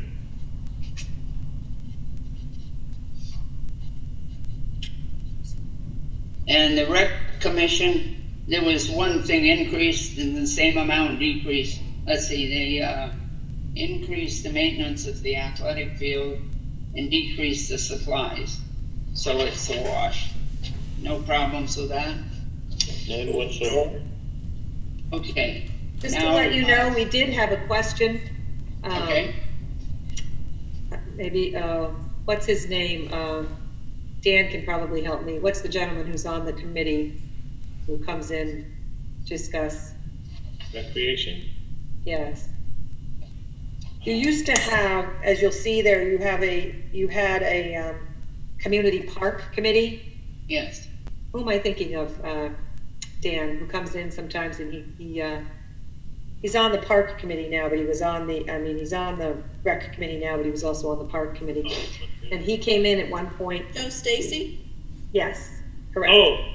Mr. Stacy. Okay. So I just want to let you know, we had dropped the community park committee as of last year because the committee disbanded, they disbanded. We even got an email that they are no longer meeting, so it makes sense to keep them in the budget. Mr. Stacy had something to say about that. He had quite a bit to say about that, and we told him there's no committee. So he went to when he was on the rec commission, they were going to talk about whether or not to subsume that job of trying to find a park, and that, they would need the money, and he never got back to me. So I've never heard from him since about it. So I have not funded that. I just want to let you know, in case that rears its head, that there was one person who questioned that committee going away, but we have heard nothing further. Okay, So I'm assuming either didn't bring it up or the rec committee said, no, we don't have enough time to deal with that. sure. I think he's on the rec commission. And they did hire a new program director. He was anyway. Okay, thank you. All right, next we have the historical commission. And there is increase there that we need to talk about. Yeah, for purchases, so they upped it by $300. B is here on this tonight. I believe she's on mute right now. She wants to- Yeah, she chimed in. I'm here if you need me.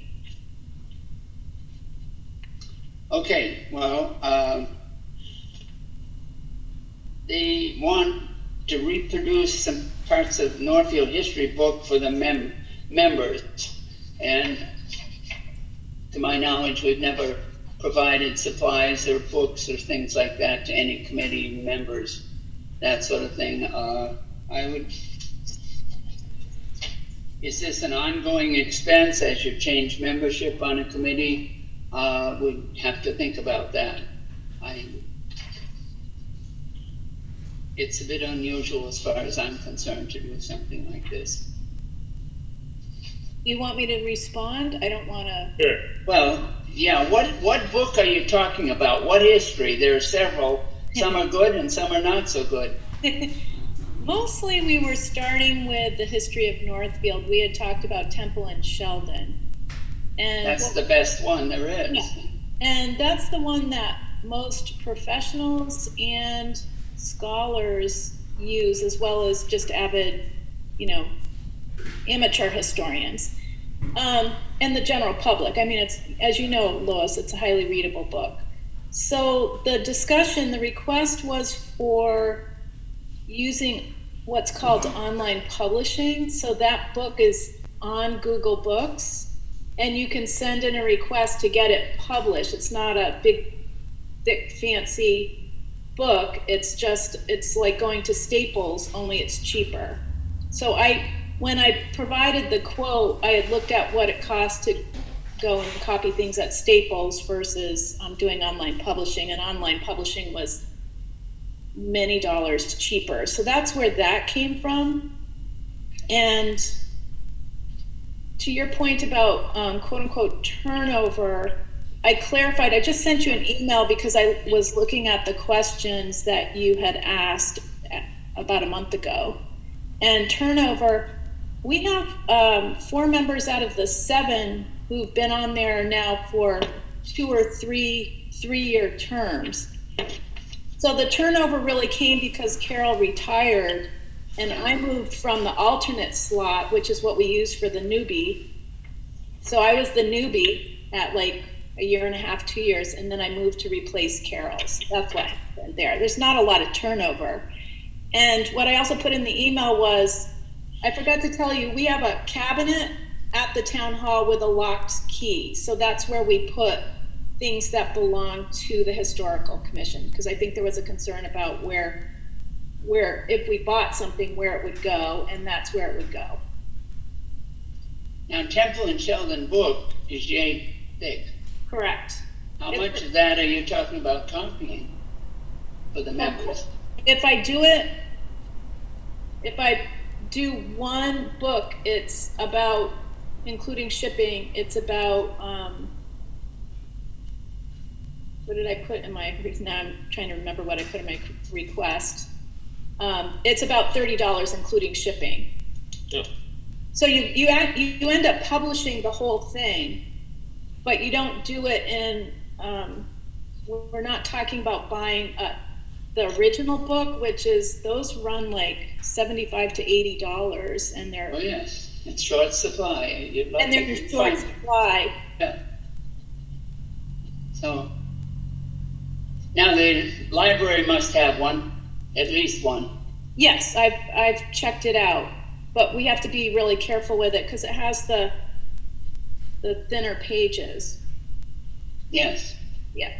Yes, those are tissue thin almost. Yeah, so for somebody who's regularly reading something and then sharing it with other members, or if 2 or 3 members are reading the same chapters at the same time, because, for example, we've used it for research for the Shell Bridge project, for the solar farm down at Pine Meadow. So anytime something like a big project like that comes up, we go to Temple and Sheldon first. How frequently would you say it's referred to? Oh my goodness, like every other meeting? I'll tell you what one of the members does. He reads it every week. He'll read like a different chapter every week for his own edification, or if he's doing, and he rereads it because there's so many pages. So depending on where we're at, like if I look at the Shell Bridge stuff, that's I forget what chapter, but it's way in the middle. If we were looking at the Pine Meadows stuff, we were looking at chapter 1, which is a little easier to find. And we're happy to reduce that amount just to get started, to get like 2 or 3 additional copies of Temple and Sheldon to be circulated among the members. I would personally, I would use that, like I'd be reading it every week to get up to speed in between the meetings. How many of the members have gone out and acquired their own copies? 2, as far as I know. There's something that families pass down from one generation to another. Right. So, and as you know, it's no longer in production. It's no longer in print. I hang on to mine. Right, and you should. Yeah, they're highly valuable. Okay. Anybody else comments? Well, the only thing is, I'm looking at my budget, and I have money in my budget for records, and that would be something that I would probably want to have in my office. So I would probably give some funds to be able to purchase 1 or 2 of those. You don't have a copy of it in the town hall? I'm sorry. No, I don't, and I will purchase 1 or 2. Does the library only have 1? As far as I know, it's the hardcover book. It's the hardcover original 18 or 1930 version. Yeah. Yes. And the original was published in 1875. Yes. Talk to me, and I'll see what I might order 1 or 2. Oh, okay. Okay. Yeah, I'll give you the info. Perfect. I have a question. Sure. I'm just wondering if instead of giving these to the members of the Historical Commission, why don't they become the property of the Historical Commission and they keep them, and if people want to use them and check them out for reference, and then that way we're not having to replace them year after year. Yeah, when somebody gets off, then, and somebody new comes on, then we're having to purchase another book. Right.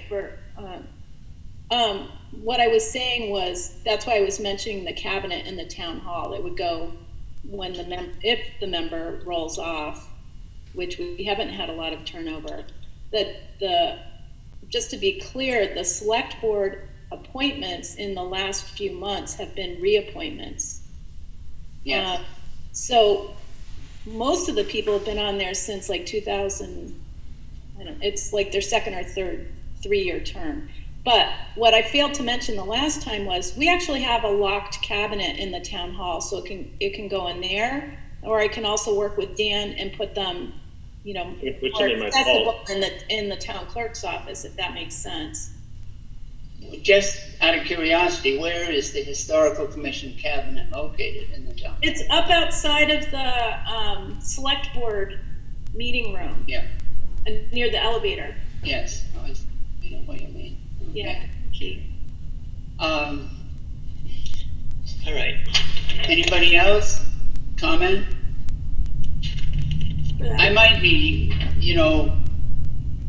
I would be willing to consider, Sue, what you're saying and the rest of you, and Dan, not to be buying single copies for every member of the committee, but perhaps 2 or Would this be an online publication? You could actually have it online?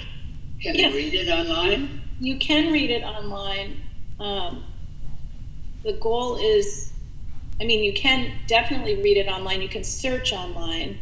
The key is not always being online and being able to reference the actual book. See, part of what you had said was you wanted something that you could mark it up and all that sort of thing. And what we're talking about, if we provide 2 or 3 funds for 2 or 3 copies, it's not that each person is going to go and mark each book up, their book individually. Right, I understand that, and I'm certainly amenable. And as I said, we could either place the copies in the town hall, or either in the cabinet or in Dan's office, or both. And put my vault. what? And then if I need to mark something up, then I will purchase my own copy separately. How about if we recommend 2 and Dan goes for 1? That would work. I think that's a viable option. We should go forward with that.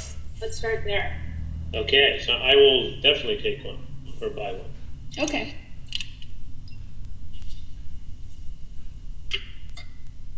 Andrea, you change it accordingly for our recommendation? What's the number?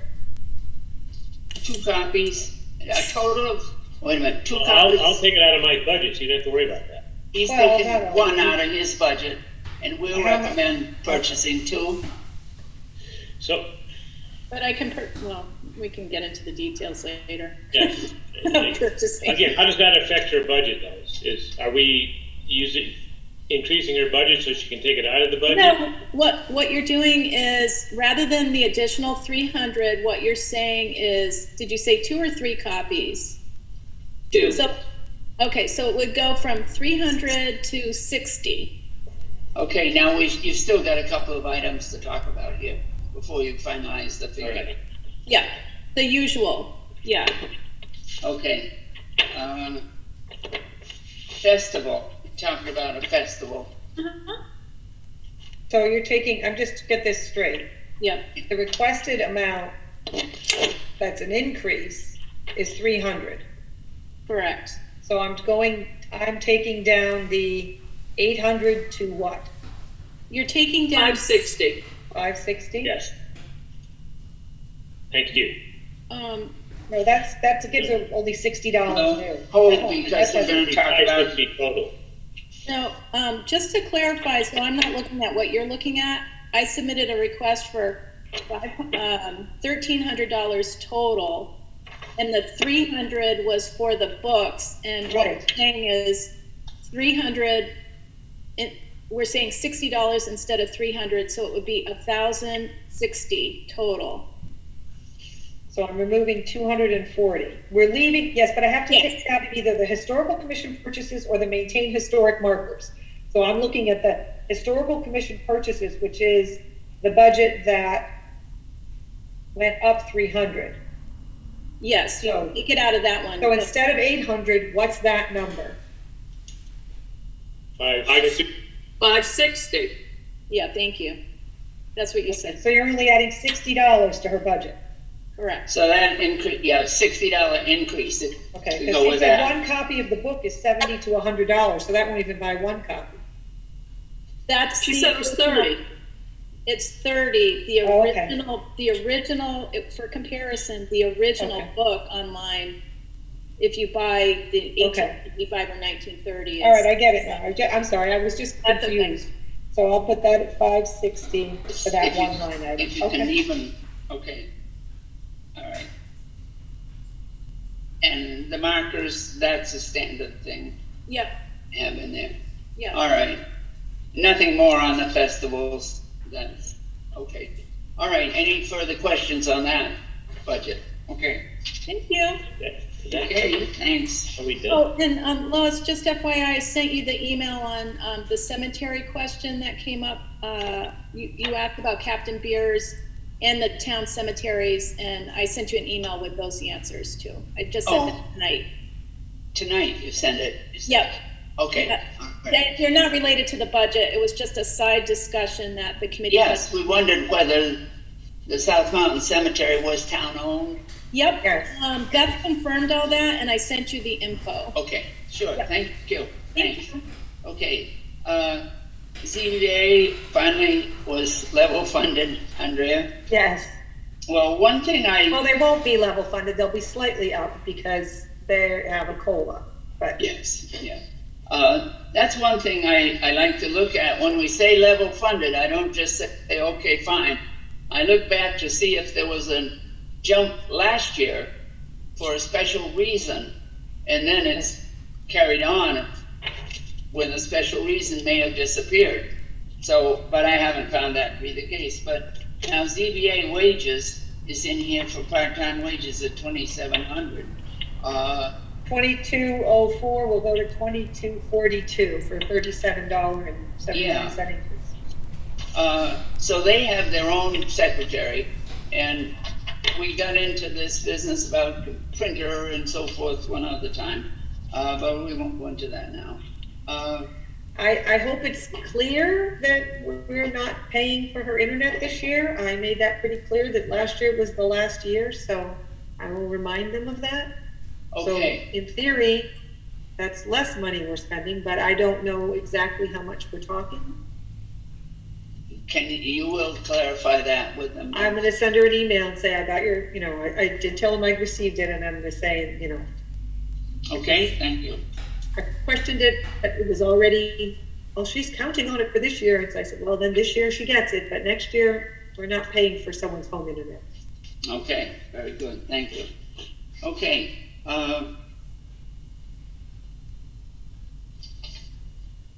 I think we're down to the point of the enterprise funds, and I think it's time we called it off for tonight. We've had enough. Yeah, the two enterprise funds would be the next. So I would like to continue next week with another meeting to discuss this. So I'll make the motion that we tentatively approve the changes that we discussed tonight, contingent on availability of funding. Would somebody second it? I will second that. Dan Campbell seconds that. Okay. All in favor? Dan Aye. Campbell, yes. I just give you one quick little update. Yes. This is just to keep in mind. There's been changes to FEMA under the new administration, and the reimbursement rate has gone from 75% to 100%. So our FEMA reimbursement request is in, has been for a while, at least up until I think it was through October of last year. Not sure I don't know how much more we incurred in FEMA eligible expenses. I'm not exactly sure. We haven't been told whether that means they've got all the paperwork, whether they're just going to cough up the other 25% or we're somehow going to have to file again for that. I'm not sure. And they've extended the entire disaster from January 2020 to September 2021. So we are still able to incur COVID expenses under the CARES Act, which we have done a couple of things since then. And they are expending, they don't know exactly yet, we're waiting for further guidance, but they're going to expand the definition of eligible costs under FEMA, because they didn't actually cover anything but police and fire, like PPE and certain additional things, like for all the PPE and all those cleaning things for the town hall, not covered by FEMA. So some expansion is going to happen there. I don't know how CARES Act and FEMA is going to settle that out, because we already applied to the CARES Act for the other stuff. I don't know. I've been doing the CARES Act stuff. The whole thing is just paperwork nightmares, but I'm hoping they'll figure it out. And under also the new federal relief package in Washington that I believe just passed includes new resources for state and local governments. So there's actually going to be more money coming to the state and for local governments. So I'm actually, because we can now get them, going to be making some changes, I hope, with Tyler on equipment for remote meeting participation going forward. Oh, good. So we're purchasing some equipment, and we're going to try to do some things to be able to do this a little easier at the town hall with some new equipment, and that will be under the CARES Act funding. So I suspect that some sort of or additional remote participation is here to stay. Doesn't mean meetings won't happen in person, but it may be very frequent that someone says, I can't make it, and now I can do it remotely. So we may have a lot more hybrid meetings than we used to have. So we're trying to work on how to make that easier and more efficient and better. Sounds good. So anyway, so just wanted to let you know that I will keep you, since it's all financial, I will keep you informed when I know more. Okay, thank you very much. I don't know what you're hearing on the injections and so forth. Northfield is not scheduled to have a site for it. I noticed Bernardston is. It's a regional site, so they're picking regional locations. So it's where they can set them up and when they're promised vaccines. So it's all through the Regional Council of Governments. And they're trying to move it around a little bit, so Yes. different people can access Okay. it a little closer to home. Yeah. Okay, anybody have anything further for this meeting tonight? Did you, unless I just zoned out, did you actually all vote on that motion? I know Dan seconded it, but Maybe I did, Yes, I don't know. we did. Yes, we Yes, did, we yeah. did. I remember. Yes, we did. All were, it was unanimously in I favor. figured, I just didn't put it, okay, Yeah. sorry. That's okay, Beth, thank you. Okay. All right? I have a question. Last meeting, I mentioned the possibility of some money to repair the town clock Yes, and actually perhaps make that some kind of a budget. Well, I mean, we have the electricity for the town clock, but is there some mechanism for getting maintenance and repair on the town clock? it can be submitted as an article. Andrea is receiving articles at this time. Yeah, I mean, I think that since it's come to light recently, if they have, I mean, I don't know that I would put it in normally as a budget, only because then you have to budget it every year whether you need repairs or not. But if they have a repair amount in mind to do specifically certain repairs, I would at least start with that. Well, I'm at a loss to figure out how much we repair before somebody goes up there to look at it, but. Right. Otherwise, how do we put it in the budget anyway? I mean, what if we put $300 in and the repairs are $700, then. Yeah, we'd have to, that would be something to find out somebody that could give an estimate. I don't have a problem with the town. Are they talking like routine cleaning and that kind of budget? Yeah, Like, right. It's not like, working, so It's not working, so, yeah, it would be routine maintenance, cleaning, whatever else clocks need, I don't know. But that. Winding. Winding, no, not anymore. No, we already got that covered on the electricity. But, should something happen to it, might be Repair. cost more later on to, yeah, yeah. maintenance and repair, and that's, and who would put forth a warrant article like that? Anybody can put, I mean, the CPC could ask the church to do it. I mean, or, if the church thinks they've got some idea, I don't know who they've spoken to about the needed repairs or even checking it out in maintenance. Maybe they have some idea already. If someone said, yeah, I'll go up and look at it, and if it's going to cost you $500 for me to go up there, open it up, or evaluate it. Maybe they already know that information. I don't think they do as of yet, but that's. I don't even know who would work on a clock like that. You're going to have to find somebody. Was it too many years ago, Tony, that it was repaired so that whoever that person is no longer around, maybe? I don't even know. I don't know who that person was, and I don't know if that person is still around. So Maybe the church knows that much. We could find out if they know who did repairs in the past. Yeah. Be a place to start. All righty. Okay, we could talk about it. Okay, we'll talk Thank you. about it further then it's a possibility. Oh, and I had another question at our last meeting. One of our members was wondering how, I don't know, maybe I gave her your number to find out how she could access, any member of the public could access our Zoom meetings. Is that possible? Or recordings of them, or? You just have to publish your Zoom, when you post your agenda, send the link. But I'd rather not just put it out there. You get, what do they call it now? Somebody bombs it or something like that? Oh, yeah, no, that's not really generally, but you have to post the Zoom link. And The person could ask for it. So if you clicked on the calendar today for the finance committee, you would have saw how to chime in if you have Zoom. It's automatically on there. I put that on with the links from are now on with everybody's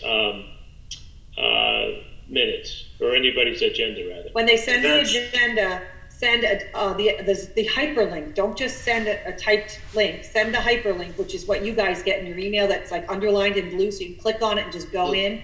So usually what people do is they send the agenda attached, and then in the body of the email, they paste the hyperlink. And if they do that, Dan and Sandra have learned how to put that hyperlink involved in the posting in such a way. We used to do the posting, and the hyperlink was it was a static link, and people were like, I can't type that huge long thing in and actually get in. So now they post the actual hyperlink, and people who want to attend the meeting can click. Okay. Then it's up to whoever's managing the meeting to make sure that if they don't know somebody, they either open it up and say, who are you? We want to put your name down, or they just leave everybody on mute. Like, they don't have to let people talk. But again, it is a public meeting, so that's one way so people who want to get involved can get involved. They can raise their hand on the meeting. Yeah, we don't have to let them speak. No, we do not. So. And you can have them in Zoom, you can have them, It's an open meeting. Either type into the chat. Sometimes you announce at the beginning of the meeting, if you're here present and you're not a member of the committee, if you'd like to say something, please type it into the chat and someone will monitor that.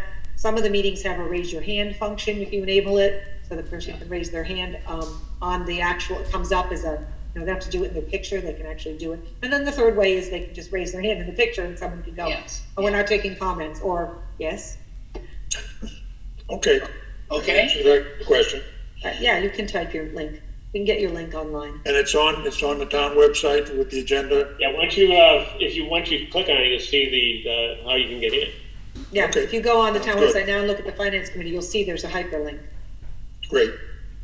Thank you. Okay. All right, then. I'd like to make a motion to adjourn evening. Is it seconded? Second.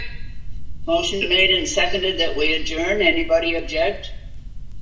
We are adjourned. Good night. Thank you. Good evening, everybody. 8:15. Thank you. All right.